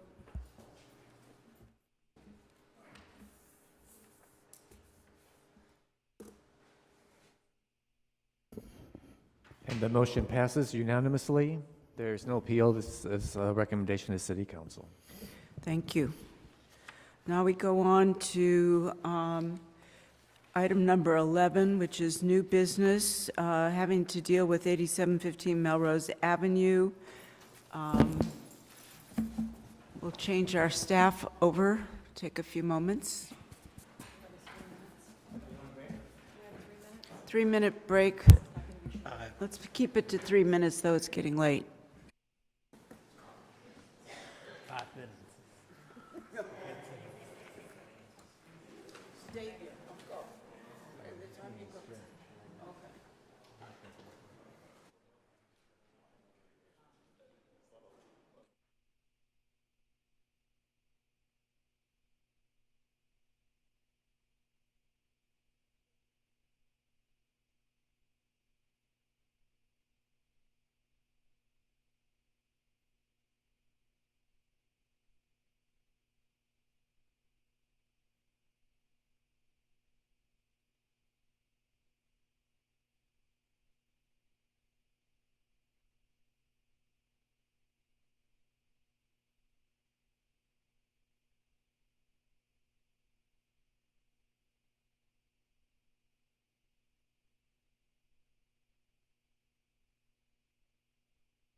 Okay, we're going to call our meeting back to order. We're moving on to the new business item, 8750 Melrose Avenue, and we have a staff report, supposedly. Sorry. Thank you, Chair Buckner, members of the Commission. I'm Adrian Gallo with the City's Current Planning Division. I'm going to present the 9-month review on the Catch Restaurant that was requested by the Commission at the last update. Since the 6-month review in June, plans have recently been approved by the Planning Division for a 12-foot high glass sound wall that is fully roofed along a 45-foot stretch of the Melrose Avenue frontage to further dampen ambient noise that may be audible from the nearest residential properties. The first review has been completed by the Building and Safety Division, and the Catch team is responding to corrections. Once the building permit is issued, Catch has indicated they are ready to start the installation. The city has installed an Uber and Lyft pickup drop-off area on the south side of Melrose for eastbound traffic. Our code compliance staff has indicated that the additional meter spaces for Uber and Lyft vehicles has improved traffic. Catch management has programmed the auto speakers on the Melrose Terrace of the restaurant to automatically turn off by computer at 10 p.m., and the music played in the interior of the restaurant shifts to a lower key type to mitigate any noise issues. In addition, Catch management continues to maintain the following measures to address traffic congestion, valet operations, parking, and noise from the restaurant. Provide private traffic control 7 nights a week to direct traffic. Contract with West Hollywood Parking Enforcement permanently Friday and Saturday nights to issue citations. Catch management performs a neighborhood and facility walk 3 times per night, 7 days a week to monitor noise from the restaurant. Maintain 4 more parking spaces to the valet zone, and staff is trained to move the cars to the front to keep cars out of the intersection. Provide pickup and drop-off area for Uber and Lyft on the north side of Melrose, and continue to move the valet parking to the garage after midnight. Catch management continues to meet with interested community members to discuss concerns about the operation of the establishment. In response to ambient noise concerns from area residents, Catch management has removed car service vehicles that were parking at the front of the surface parking lot across the street from the restaurant, thus reducing noise from talking drivers while waiting for their clients. The Code Compliance Division has received calls on 10 occasions since June regarding noise from the restaurant. None of these calls were verified as a violation. Catch Restaurant has had 3 special events since June, and the city has received 5 complaints regarding these events. They have only received violations for special events. A citation was issued for violation of having a special event on 9/10 without a special event permit. A citation was issued for a noise violation regarding a special event on 9/18, and a warning letter was issued for a violation of conditions of a special event that took place on 9/25. A condition within the special event permit stated that noise not be audible off the property at any time during the event, and a call was received at 8 p.m. regarding noise. City staff has met with restaurant management to discuss operations. In the meeting, Catch management conveyed that they have made a good faith effort to meet with interested community members to discuss concerns about the operation of the establishment and continues to cooperate with the neighboring community. Staff will return with another review early next year. I'm available for questions along with the city's code compliance manager. Thank you. Just to clarify, so what were the number of complaints again? It was 10 noise complaints that weren't confirmed, Yes, and there were 5 that were confirmed? 5 that happen on nights they have special events. So Correct. is that 15 total, or is that 10, is that 5 included in the 10? 5 is not included in 10, 15 total. Right, Between the last hearing and now? correct. Okay. And the Pardon 5 me, Commissioner- verified, oh, sorry, go ahead, Jeff. Commissioner Guy, pardon me, that was 15 total calls.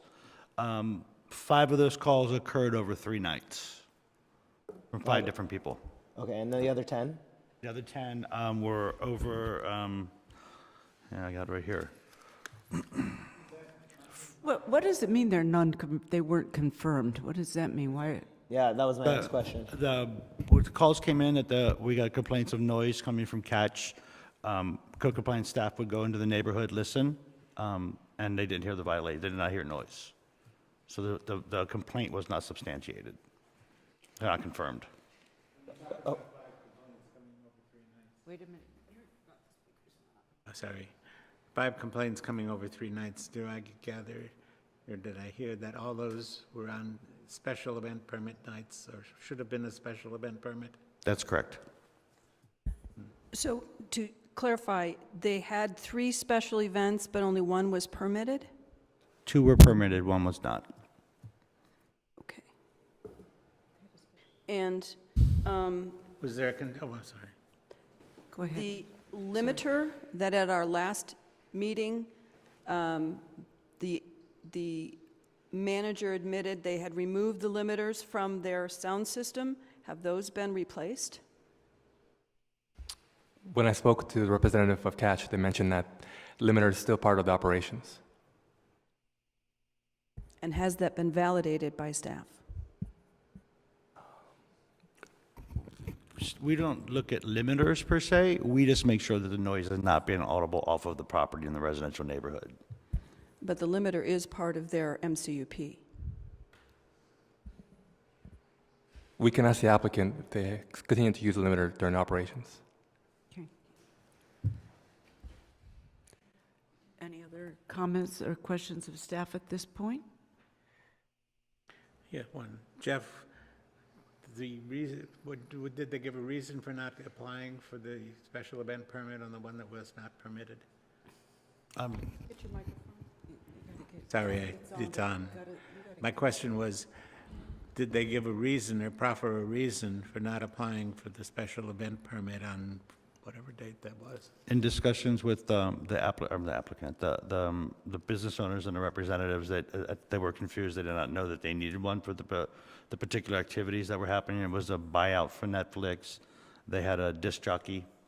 The disc jockey they can normally have, but they didn't have a license for it, the entertainment license.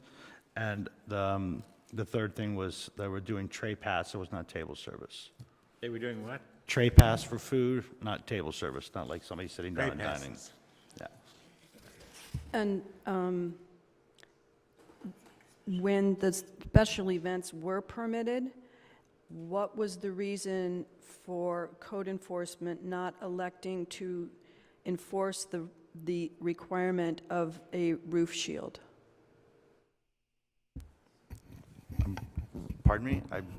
In 6.22 of the MCUP, special events may require that the roof be entirely shielded.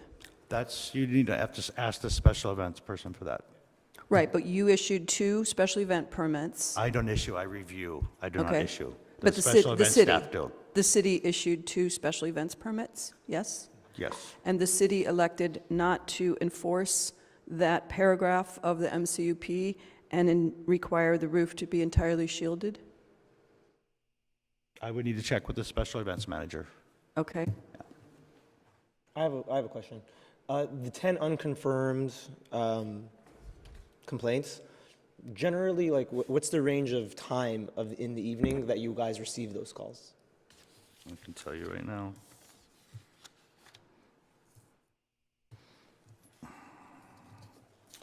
(3:10 a.m. on May 28th), 12:57 a.m., 12:26 a.m.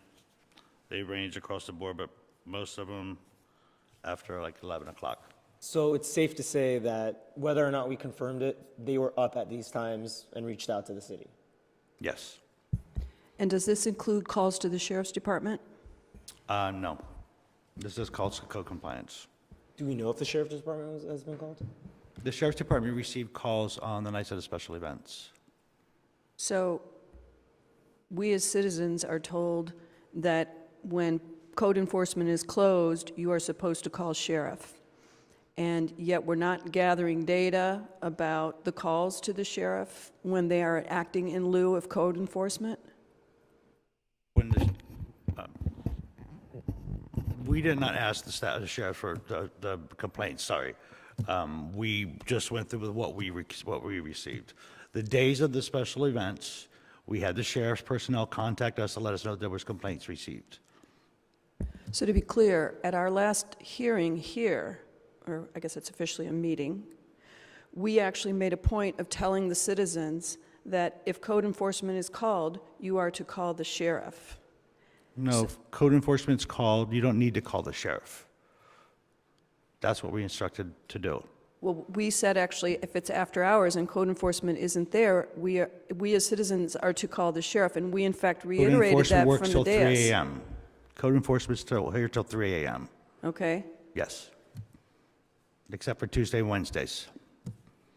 which then they're open until, I think they open till midnight those nights.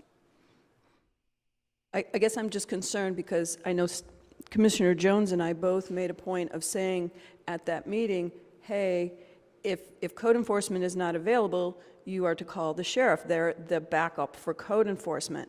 We sat here and said that to people. If they chose to hear us and made those phone calls to the sheriff instead of code enforcement, we now no longer have data as to how many calls were actually made to the sheriffs and not to code enforcement. Actually, if I recall, what we told this constituents to do was to call the sheriffs, get a tag number, call code compliance the next day. Give us that tag number, and we would follow up with the sheriff's department. That's not happened.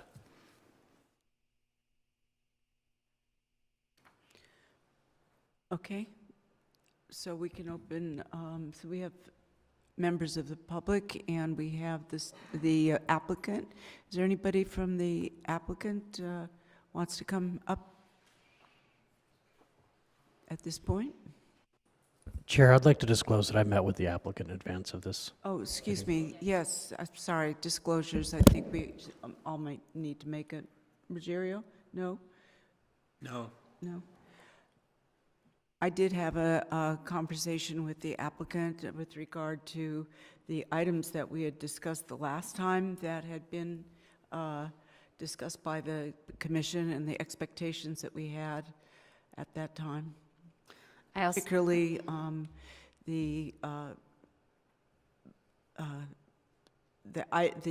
know what you call it, that they were going to build on the top part, the enclosure, the glass enclosure, which apparently they have permits for at this point, but have not built it yet. They're in plan check. Okay. I also met with the applicant's representative. There wasn't a staff report, so we didn't discuss that, but we discussed some of the concerns coming out of the last meeting, essentially a duplicate of what Commissioner Buckner said. I met with the applicant's representative, and we discussed the matters that we're discussing right now. There's no staff report, so. Nothing to disclose. Okay. So now, does the applicant want to come forward to address the commission? Again, you'll have 5 minutes. 10 minutes, excuse me.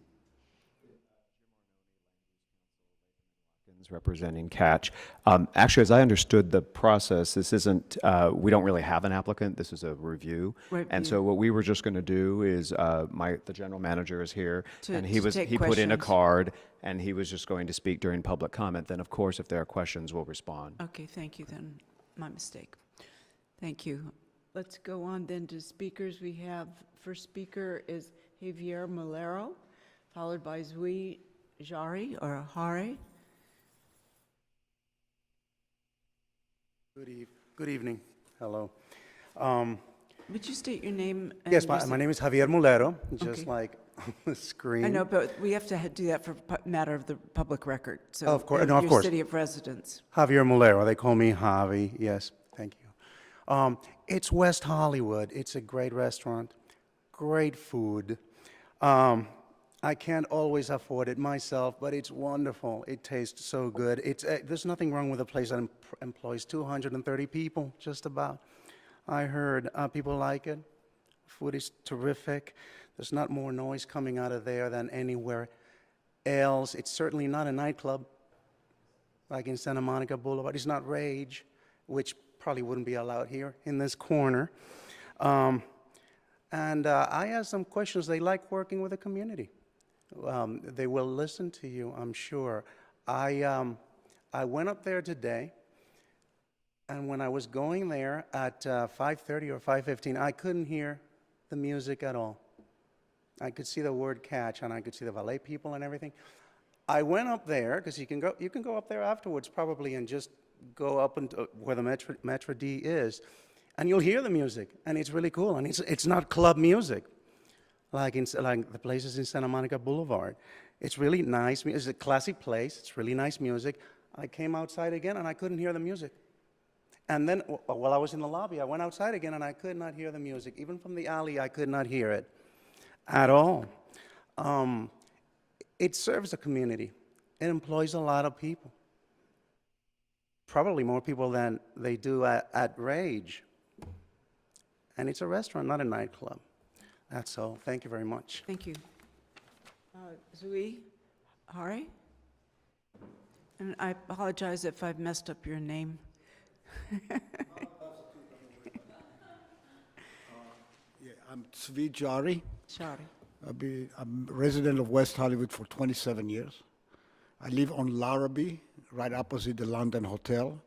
And if you want to hear about noise at night, over there, it's really bad. I'm what you call a professional driver. I do a lot of things driving. I drive Uber at times. I do messenger delivery. I deliver food. And I go a lot to AA meetings at the Cabin and at Ed's restaurant. So I do a lot of walking here at the evenings. And I'm an ex-New Yorker. And I can tell you sometimes I'm amazed at how little of a footprint the restaurant has compared to any other places. The traffic is, the way they're handling it with the valet, it's really takes care of any kind of a confusion, because a lot of times it's a confusion what happens when drivers don't know which way to go. And they are really professional about it. Walking by, the music, you can hardly hear. It's almost like elevator music. You know, I heard it maybe only once. It was on a Wednesday evening, and I'm not sure why. But most of the time, this is just a very pleasant walk around here. So I'm all for it, and the food is great, and the people who run the restaurant are just nice. It's a nice addition to this, to West Hollywood. I really think so. That's all I got to say. Thank you. Thank you. Hector Barbosa, followed by Barika Rankin.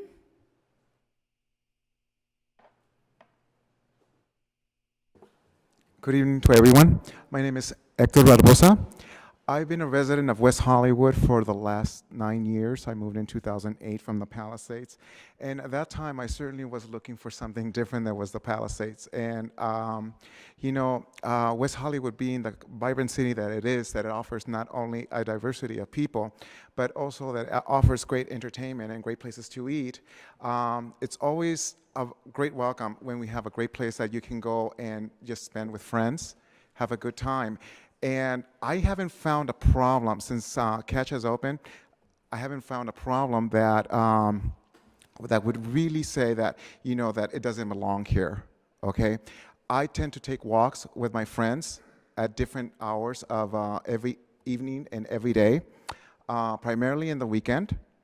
I would say that I probably have seen some problems that probably are coming more from any of the other establishments that are on Robertson or Santa Monica Boulevard, but certainly when we have taken these walks or have been, you know, looking for the entertainment around Melrose, we have never seen any really parking problems or any noise or any kind of congestion or any problems with the valet parking. And I think it's a welcome, you know, business to this community. This is what this community has been about.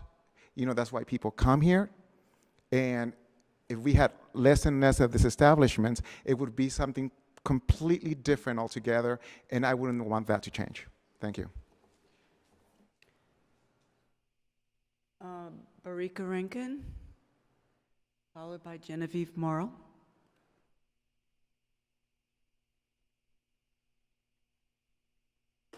Hello, my name is Barika. Excuse me, I've never done this before. Okay. And I'm way overdressed. Can you, get into the microphone? We need to hear you. Okay, I'm Good. sorry. My name is Barika, and I feel way overdressed, so I feel a little bit uncomfortable. I'm sorry, I've never done this before.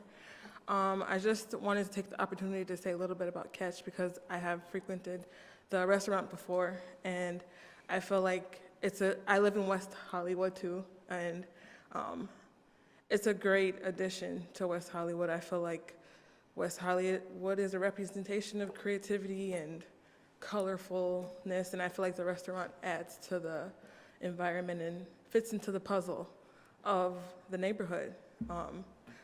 I don't see any issues with noise being any greater than it is in any other, just like speakers before said. That's all I have to say. Thank you, and welcome. Genevieve Morrill, followed by Raymond Lee. Not overdressed at all, Barika. You look beautiful. Genevieve Morrill, President and CEO of the West Hollywood Chamber of Commerce, and here in support of Catch. It's no secret that this business is hugely successful. And that wild success creates a huge West Hollywood destination. It's so much so that our business community voted for Catch as a Creative Business WeHo Attraction Award this year. It's what other cities really pine for. And we know that with this success comes a lot of great challenges and coordination and additional management and mitigation. There is additional traffic and parking and noise that these owners really have been concerned about and have been tirelessly working towards addressing. They really have come. I went to several community meetings. They work with code, they work with Public Works, with Oscar. They looked at expanding additional parking spaces to help with the valet. The Uber and Lyft drop-offs are assisting. They're going to great expense to build a sound wall to address. There is some confusion with special events in terms of what you can do within your CUP and when you require a special event, so I'm sure that they'll work that out.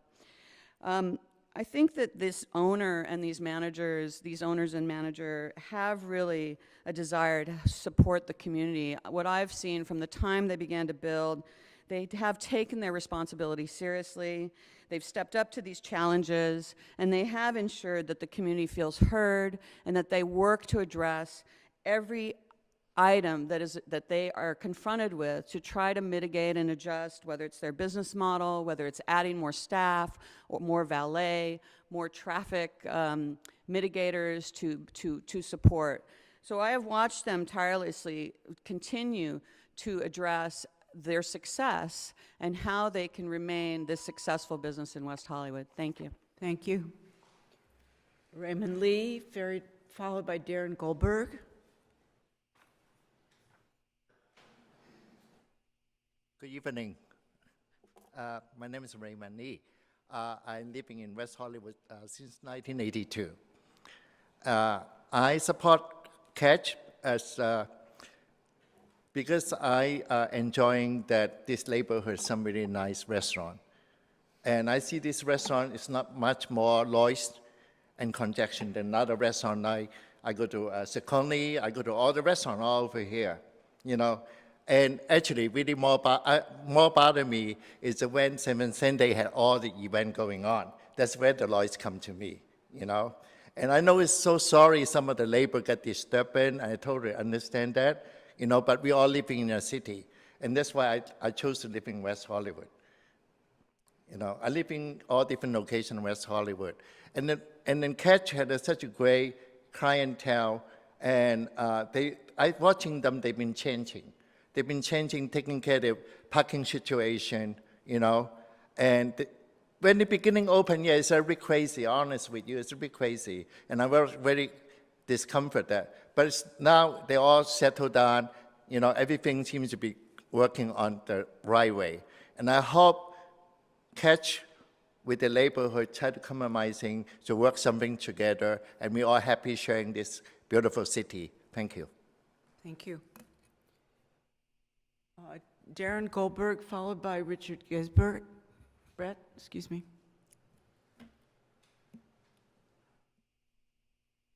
Hello.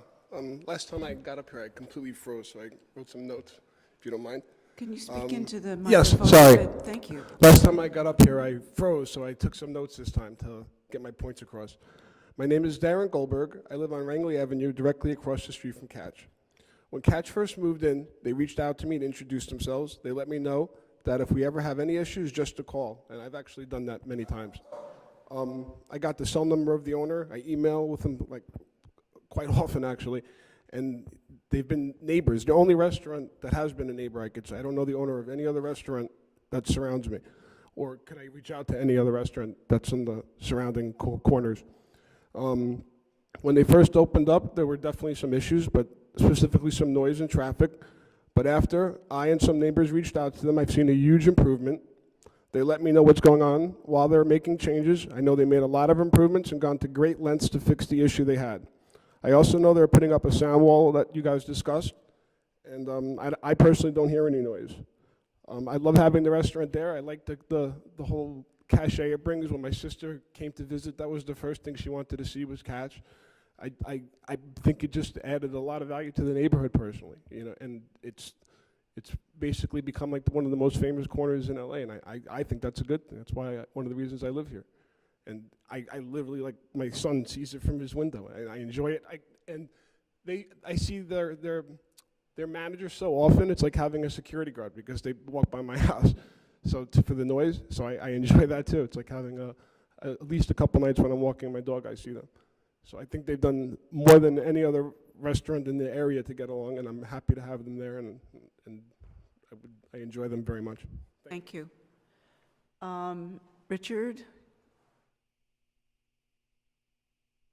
And then after Richard Gisbert, Perry Tevay, excuse me. Richard Giesbrett, resident of West Hollywood, president of West Hollywood West Residents Association. This project has been dismally managed by the city. The process seems to be a problem. There's no peer review of the original Van Clausen acoustical report. Thus, everybody, the owners, the building owner, the owner of the restaurant, built this improvement, which proved to be inadequate, and now they're going back and doing rehabilitation. A lot of the neighbors have been bothered. It's really unfortunate that the city can't manage the process of getting something built and do it properly. Furthermore, the neighbors have been very frustrated with the situation, and our code compliance lacks credibility, and these people are just frustrated with code compliance and the sheriff's department, and they don't feel that anything's being accomplished because the guys come out, they don't hear anything. So the problem is that there's spikes in noise. Now, all these people who testified earlier evidently were not there at the right time, usually late evening. There is a lot of spike in noise. And, you know, something needs to be done about this. I go by there at 11, 12 at night, and I hear these spikes in noise. I don't know why code compliance doesn't stay there long enough to hear them. I think a huge burden is placed on the residents about reporting. You know, all this discussion about reporting that went on earlier is reflective of it. People don't want to call at 1, 2, 3 in the morning when these sorts of things happen. This whole situation is a disaster. You've wasted the restaurant owner's time and money, the neighbor's time, and your time here having to listen to this over and over again.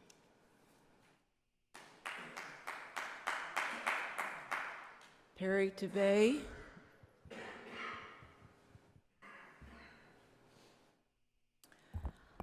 Good evening. My name is Pari Tivai, and I live on Rangeley Avenue, just across the restaurant.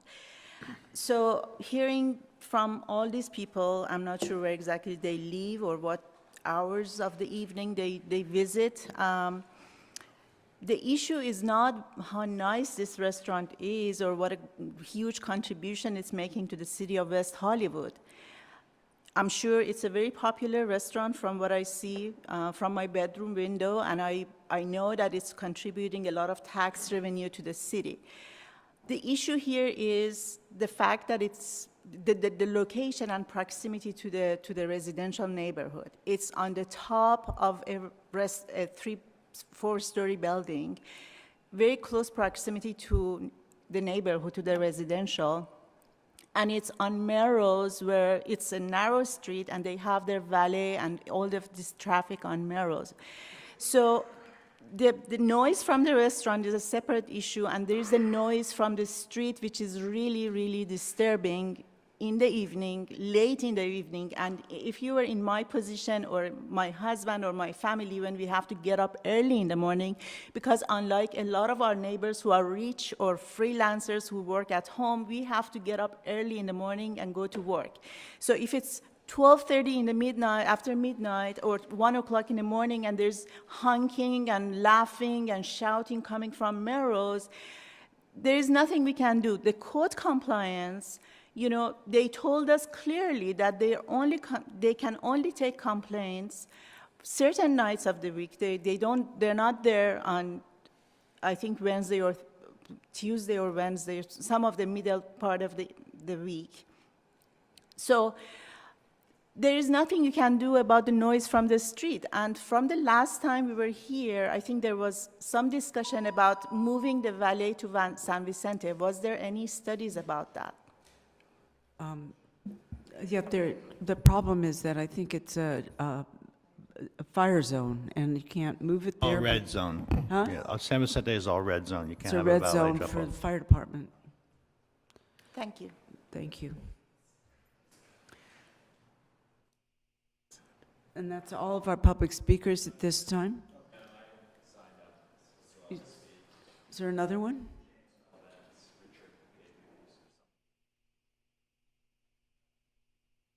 Come on up, and if he doesn't have a speaker slip, you can fill out one afterwards.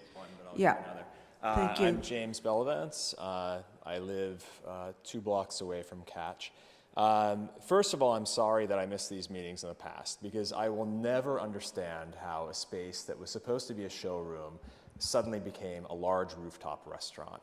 So I will be very careful that I do not miss these meetings, and I will carefully look at the agendas going forward. Catch does not care about me, nor does it care about my neighbors. They are incredibly and entirely unsympathetic. They were fully aware of the noise issues that they were causing in the neighborhood, and we had 3 special events in the month of September alone where I was woken up 2 a.m., 3 a.m. by live bands, live singers, live bands performing on a rooftop. I also have a job that I need to sleep to perform well. And my job performance has been impaired on multiple evenings because of the noise that comes from that rooftop. To all the other prior speakers who do not live in the neighborhood, all I can say is, while you're here, you should go get your free drink at Catch. So I have a few requests for the commission. First of all, no live music after 10 p.m. Secondly, if the installation of this roof glass does not work, then I think Catch should consider giving us all new double-pane glass doors and windows so we can block out the noise.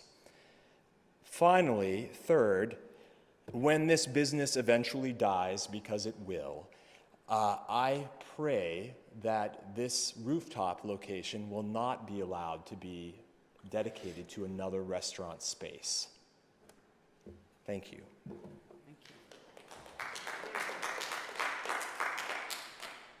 Thank you. Did you want to come?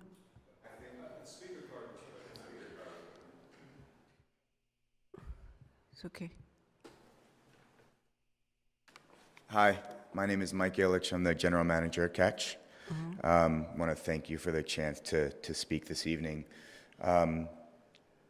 Grateful to be a part of the community, and it's a privilege to have a business in West Hollywood.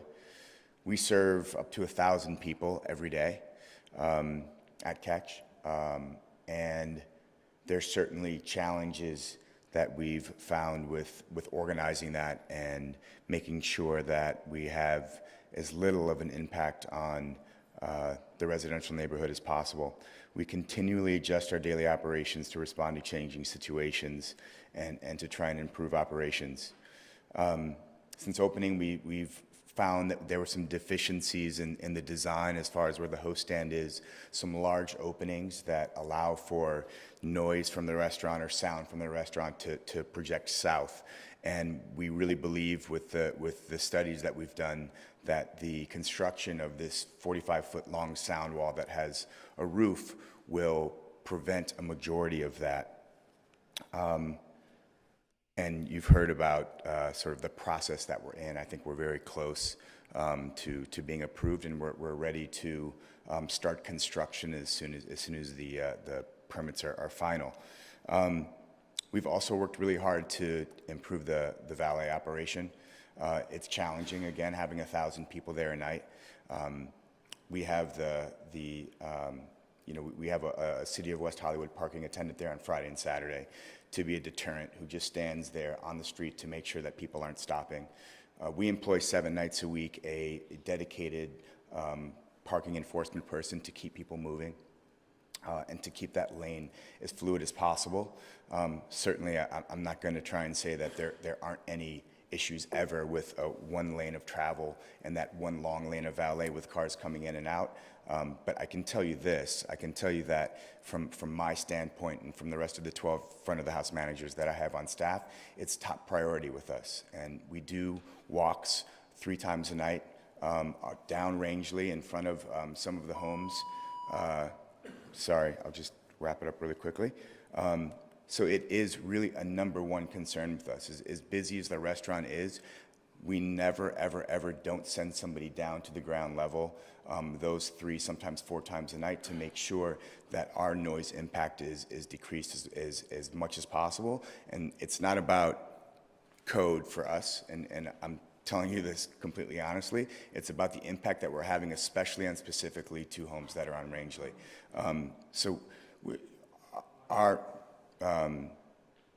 We really look to be perfect and fighting to be perfect. I hope that none of the issues that are real in the neighborhood continue to move on. So, thanks. Thank you.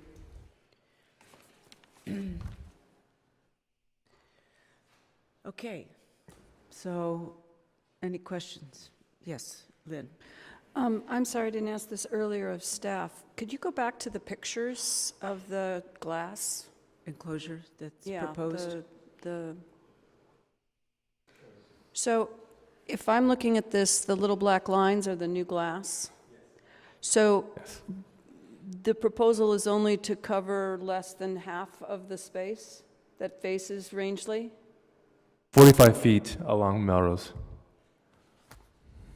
So the entire entranceway from the elevator lobby to the desk is only half covered, and then the remaining balcony is uncovered facing Rangeley?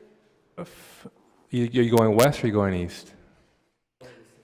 Well, if I start on the west, Okay. that's uncovered. Right. So when they get off the elevator, until they start to get close to the Hostess check-in station. desk, Right. it's uncovered. Correct. And then, once you get outside, a little portion of it's covered, but the remaining balance is not covered. Correct. So, and this was considered adequate to protect the Rangeley Street residents from all of this noise? This is directly south of the portion of the residential that's exposed by the parking lot that's in between 2 buildings and behind the neighboring residence. Okay. So no sound is going to come when people get off the elevator and they're loud and they're going to come and or they're waiting for the elevator. That's not going to come out and leak onto Rangeley and Dorrington and to the residents? So the purpose of this location for the enclosure was to address the opening into the restaurant as you enter from the elevator and through the past the hostess stand, and then also when you exit to the terrace along the eastern portion of Melrose. But the applicant could confirm, as far as their study that showed this would address majority of the noise that was traveling south. And was that confirmed by sound studies? Yes. Okay. Remaining questions. Has Does staff include the unpermitted special event in the 4 permitted special events per year? Yes, that one was included towards the 4 that they're allowed, so they've had 3, they're allowed to have 1 more special event permit till the end of the year. Okay, thank you. Has the sheriff or code enforcement ever had cause or complaint to enforce 6.11 in their MCUP, the no loitering clause? Every time I've driven by there, in specific after these meetings, there are paparazzi, the sidewalk is cluttered with loiterers. So has that ever been addressed? The people that are waiting to pick up their cars or get their cars, that's not considered loitering. Of course. Paparazzi, that's, you get into First Amendment issue there. So it's really hard to tell paparazzi to move along as long as they are not blocking the public right away. But they are. A person standing on the public right away is not really blocking it. There's probably several of them if they speak and hang out together. Yes, they get moved along by the staff of Catch, but we've not seen them blocking the public right away where people cannot get by. Okay. And what arrangements does staff make to monitor special permits when they are issued, especially in an venue like this where it's already been identified that these are particular problems? So are special arrangements made by staff to say, we need a person paying attention to this location on this evening because they have a special event? And that doesn't just apply to this venue, obviously, it applies to other venues. Yes, if we feel that the permit, the special event itself is going to have an impact that requires an officer, we do assign one. If we have an officer that's working, which we do 5 nights a week, the officer monitors the special event permits. But like I said, we have one officer that works the entire city. Catch is not the only location in the city, so he bounces around. We do go by Catch 4 or 5 times a night. This is one of the key locations that he goes to. We have recordings of Catch from the neighbors across the street where it's no noise, you can't hear it. You know, there a new restaurant that's incredibly successful like this is going to have growing pains. Went through this with Boa on Sunset when it first opened. They are across the street from residential. A year later, no complaints. Haven't had a complaint in 3 years from Boa. So this is all part of working with the business and the neighbors to try to make sure that that sound's not coming out. My hopes are that this wall, the sound wall, will fix the noise problems. And so the 7.16 that says no live entertainment, have they been cited when they've had live entertainment? That was part of the live entertainment, as in the band. They had special events, permits. But the neighbors reported that there were other instances of live entertainment that were not part of special events? No, that's not the case. There was a night where there was a special event permit. I believe it was the first anniversary party. They had a performer. And then there was another night that they had during the 2 special events. The unpermitted special event did not have a performer, other than a disc jockey. Okay. And the fact that the special events that were permitted were not noticed to the neighbors under 6.24? You'll need to check with the special events manager. I'm not sure how they do the noticing, but they do require noticing. Yes, and the neighbors reported to me that they were not noticed, in particular about the 9/11 event. I will let the special events manager know that. Okay, thank you. Commissioner Altschul?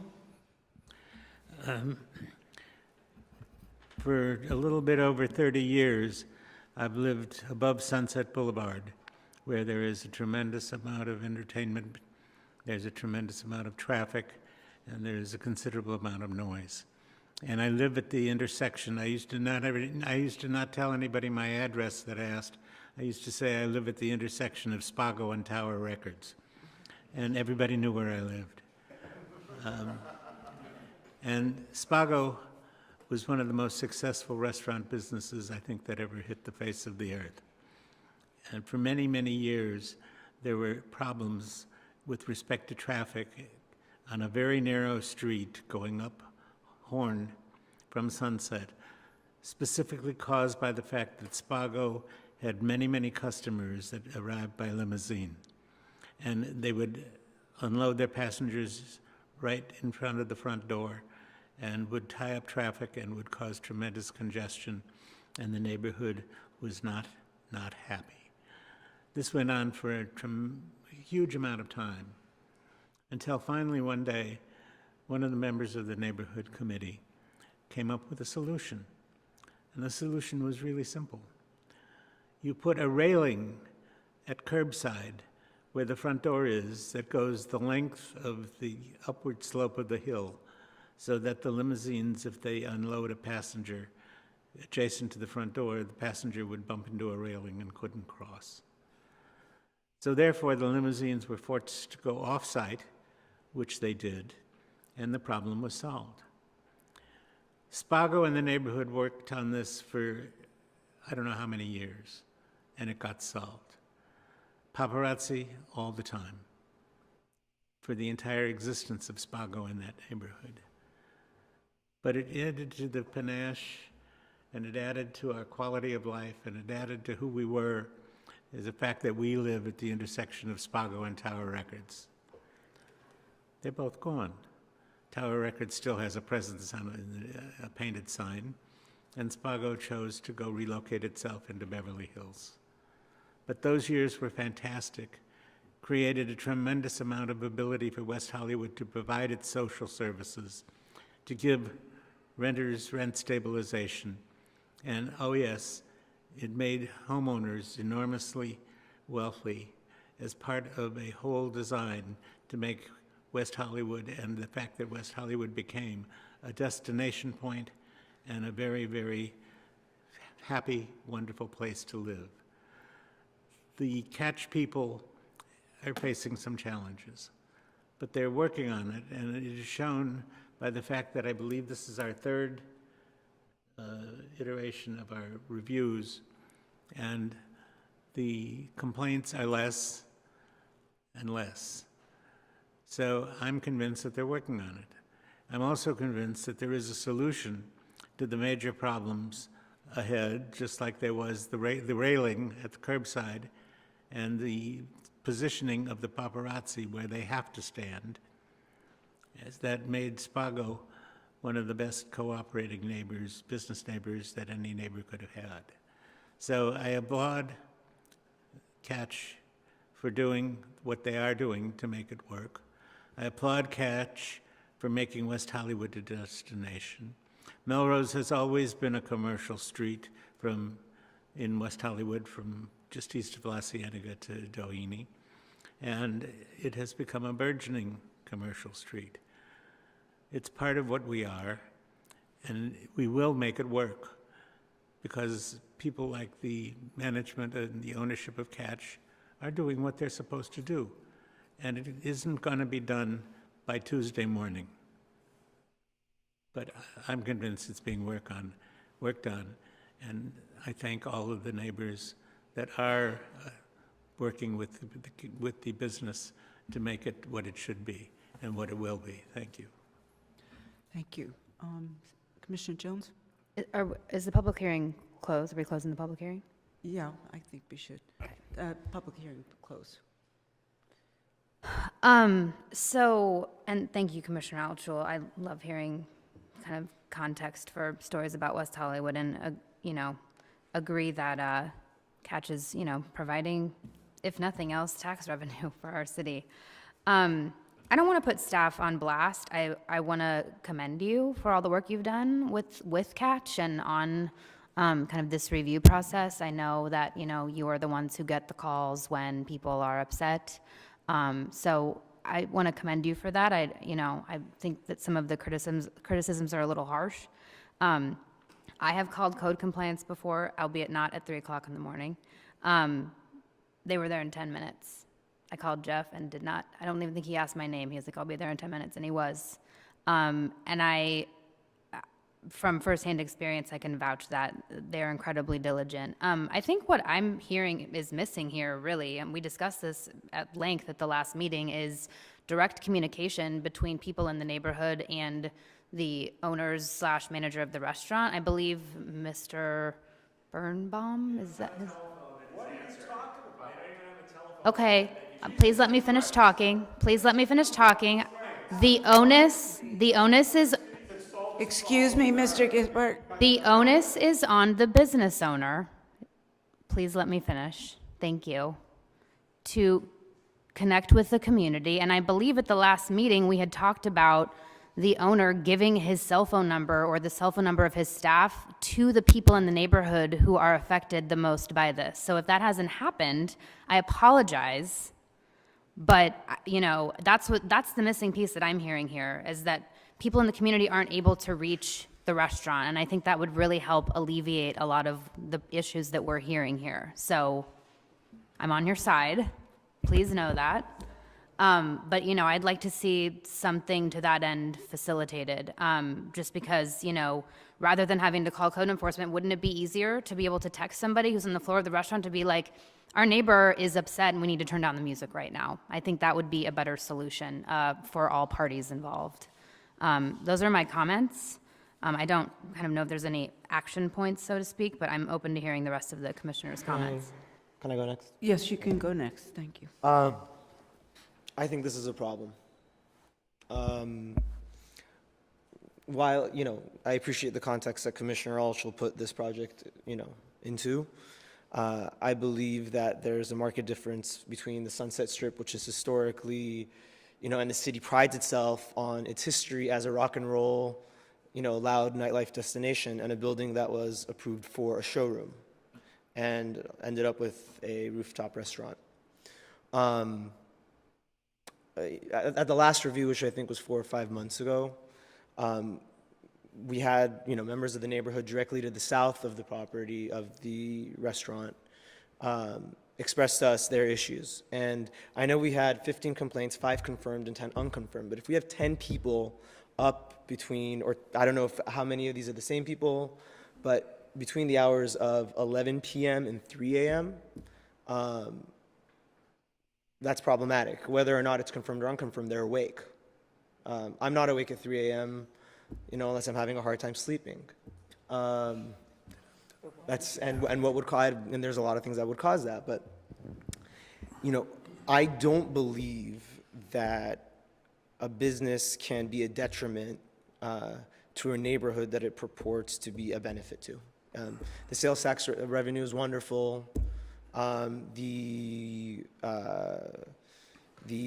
brand recognition and name recognition that it brings to the city is, again, that's also a wonderful benefit. But if people can't sleep at night, I don't see the point of this. And this is a sore subject for me because I have lived behind a restaurant that's very noisy. And I know what it feels like to not have your voice heard with respect to an issue like this. And it sucks. It really sucks. So I'm not okay with, and the other thing I'm not okay with is, you know, 4 months ago, 5 months ago, whenever the last hearing was, or the review was, we made abundantly clear that, listen, you guys are on notice, this is an issue. To have 15 complaints in that period, to have a special event without a special event permit, to have driven by and had literally, while I was at a red light, 4 people literally walk, two in front of my car and 2 behind my car, just run indiscriminately through the street. These are all problems to me, especially, you know, and then bringing it back to the discussion with respect to whether or not this, you know, well, this is a commercial corridor. Yes, but it's a commercial corridor that historically has been design-oriented. Yes, there are restaurants, but they're all enclosed. They're all enclosed, and they don't have live music. I mean, they don't have loud DJs going at all hours of the night. Look at Cicconi's as an example. Cicconi's has been there in various iterations. It used to be Morton's. It used to be, I don't know what else. And Trump's. What's that? Used to be Trump's. Trump's. Okay, there you go. Thank you. Thank you for the context again. And do we have, I mean, how often, we possibly have complaints from Cicconi's, but how often does it happen? I mean, do we have to have hearings? The rhetorical question. But the fact that we have neighbors directly to the south that are here now telling us that this is an issue, the fact that we have told them 4 months ago that this was an issue, and it seems like they're just flying in the face of that for profit. I take issue with that. I'm not okay with this. I would like to, actually, Commissioner Guy, I would like to address the 2 a.m. and 3 a.m. Noise complaints. No, they're closed. So any complaints that comes in at that point in time would not be from Catch. Special events did not go past 2 a.m.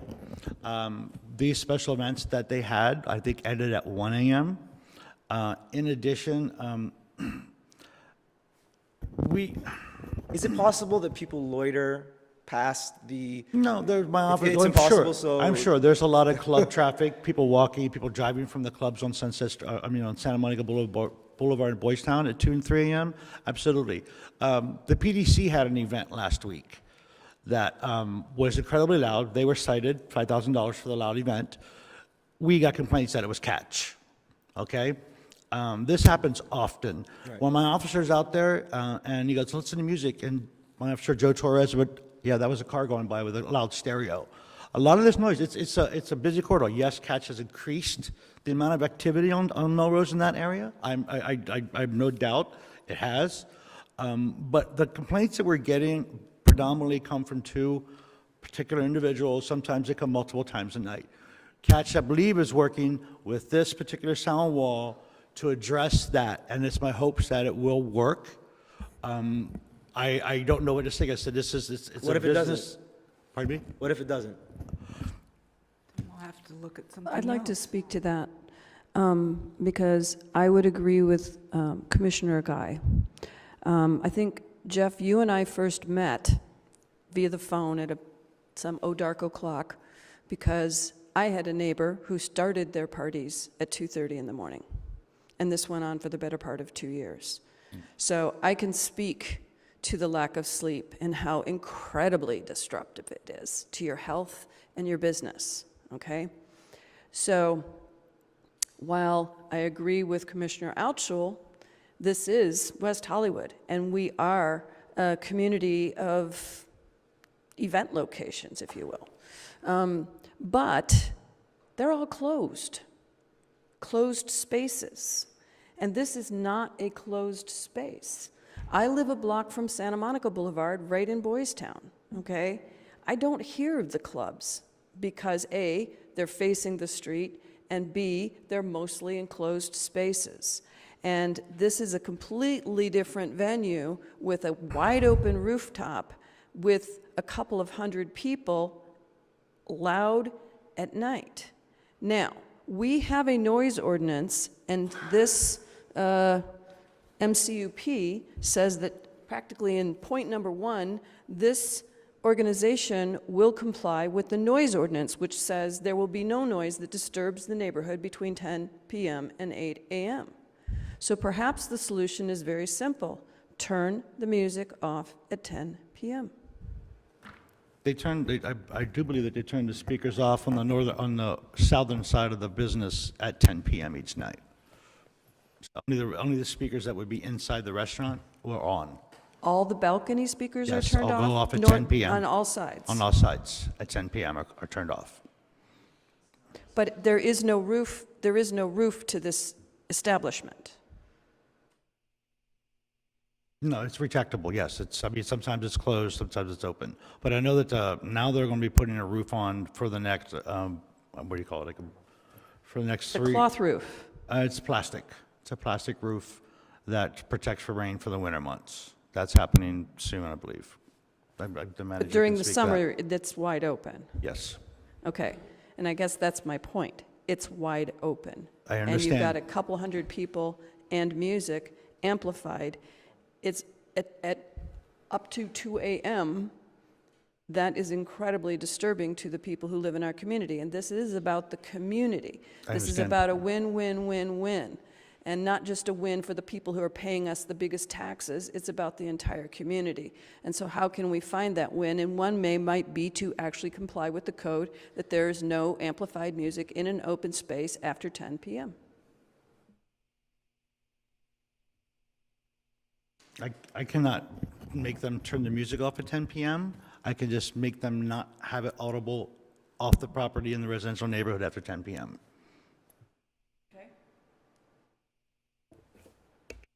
I haven't weighed in yet, and I'd like to say just a couple of Thank things. you, Commissioner Bass. First of all, thank you to staff. It looks like you've gone above and beyond here to really be responsive by having somebody working, which they're paying for, but working overtime hours to visiting. You said that they make rotation about 4 times a night, and I appreciate that. In my experience with code enforcement, you're incredibly responsive and have resolved the issues in my neighborhood. So I encourage folks who feel frustrated here to reach out to you, because that's been my experience, and I would. I've only been a member of this commission for about 4 months, so it was for the last number of years I've lived in the city that you've been responsive, and not because I'm on this commission.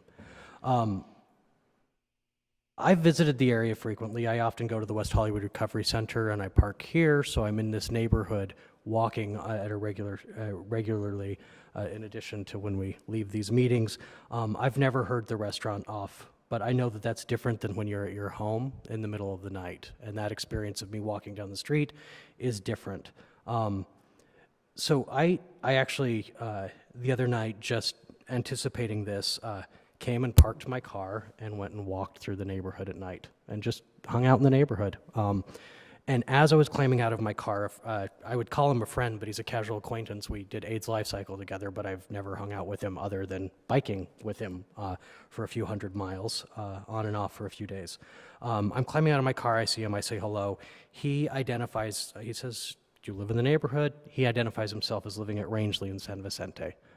And I told him why I was there, and he said, "That is the most ridiculous thing. I've never heard them. I don't know what's going on." So I asked him about his experience. He tells me that he's actually upset about the traffic at Sacconi's. He says they're the ones who he went off about them, but that's not before us. That's one person's experience who lives in the neighborhood. My experience when I was on Rangeley that night was that I didn't hear a thing. But I also had the experience of seeing some traffic issues, and I stood in front of the building for about 15, 20 minutes and just kind of stood back. I'm in jeans and a t-shirt just watching, and there were some concerns, and so I raised those with the folks, and the response I got was that they would address them. That was also, in preparation for this meeting, I watched both of your previous hearings. There was only one here on this in particular, and I watched the ownership give out their cell phone number.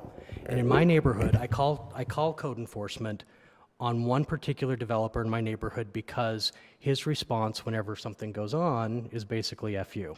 I should be more professional than to say that here, but that's essentially how he treats me. There's another one who actually usually has more issues than the other.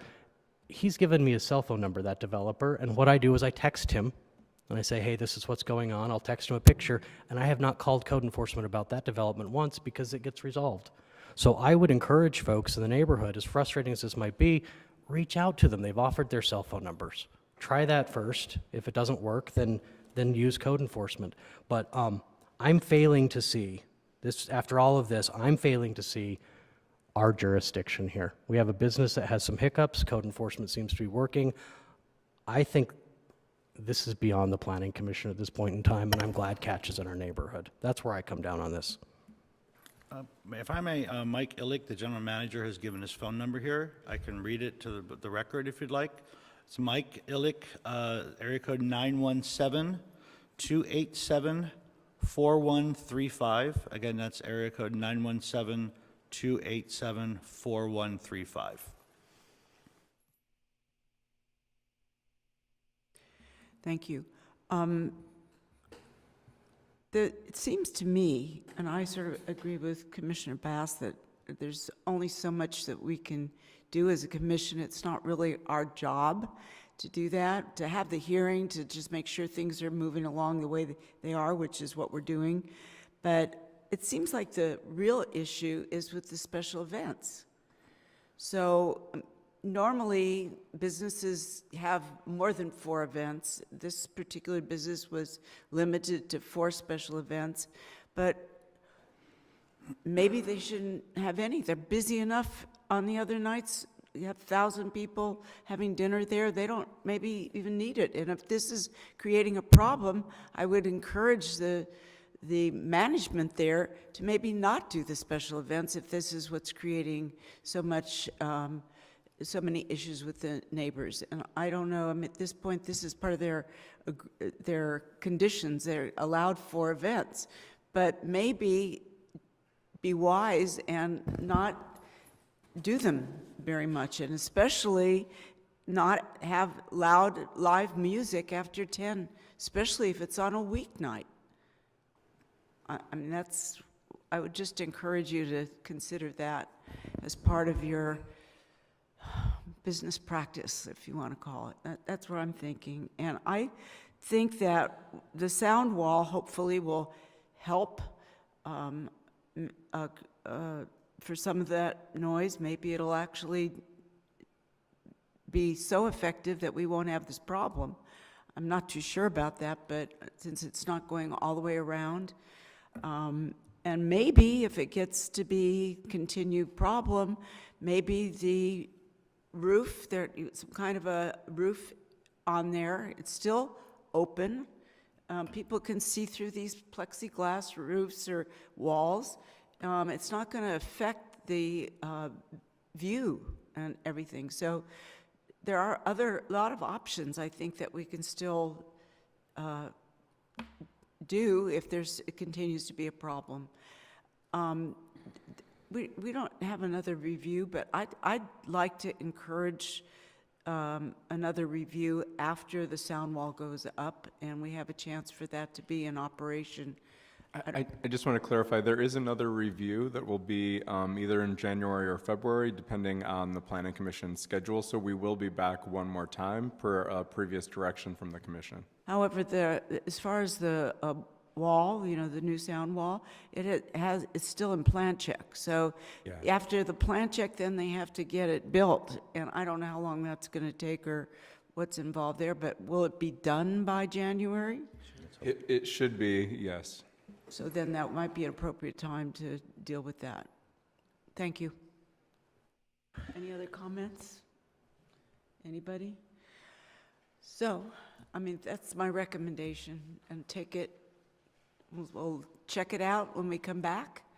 Hopefully we'll have some of these issues ironed out and the neighbors are going to be happier, I hope. Thank you. So item number 12, unfinished business, there's none. The excluded consent calendar, none. Items from staff, planning manager, update. Nothing further tonight. None at this time, thank you. Public comment at this time? No public comment. No public requests to speak. Items from commissioners? Yes, Stacy? I just have one note. It's a request. It's so cold in here.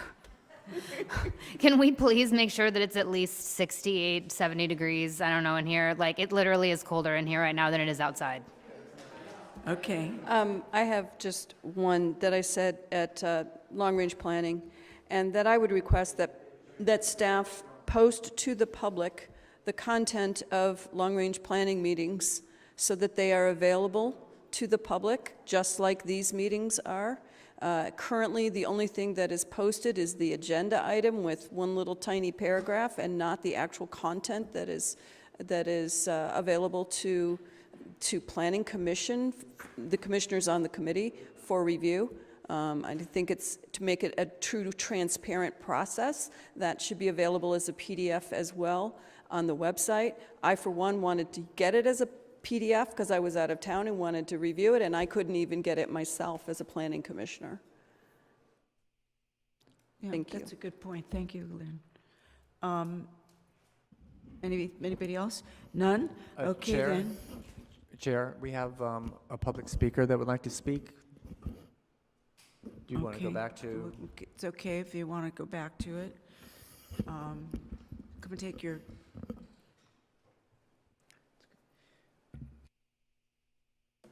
Richard Giesbrecht, again. Only one person, a legal representative from Catch, had contacted me in the last 3 months. Actually, more months than that, about this issue. I still want to say that the whole matter of residents calling in and complaining and putting so much burden on them rather than being more active about correcting the problem is I despair about that. The acoustical report should be peer reviewed because they're never ever peer reviewed, and they should be. I don't have a lot of they don't have a lot of credibility at this point. Furthermore, the cover that they are proposing should be extended across the west, which is where a lot of the noise occurs as people are coming out of the elevator. The glass cover and the glass enclosure should be extended west. Very simple. You know, why isn't that being done?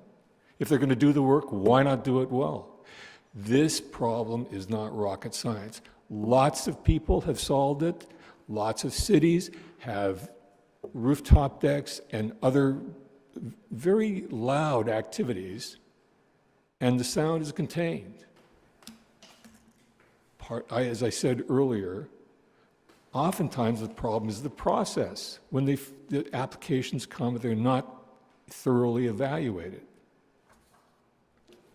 And so we waste the neighborhood's time and money, we waste the developer's time and money, we waste the building owner's time and money, we waste the Catch restaurant people's time and money. Is this the way to do business for a city? I don't think so. And this happens over and over and over in the city. And it's appalling to me. Because I know exactly how much money is wasted when developers have to do this over and over again, because I've been on the other side of the desk. Okay, and then we'll go back to the no items from commissioners, and we're at adjournment. So we will adjourn this meeting to the next regularly scheduled meeting on Thursday, November 2nd, 2017, at 6:30 here in this public meeting room, council chambers. Thank you.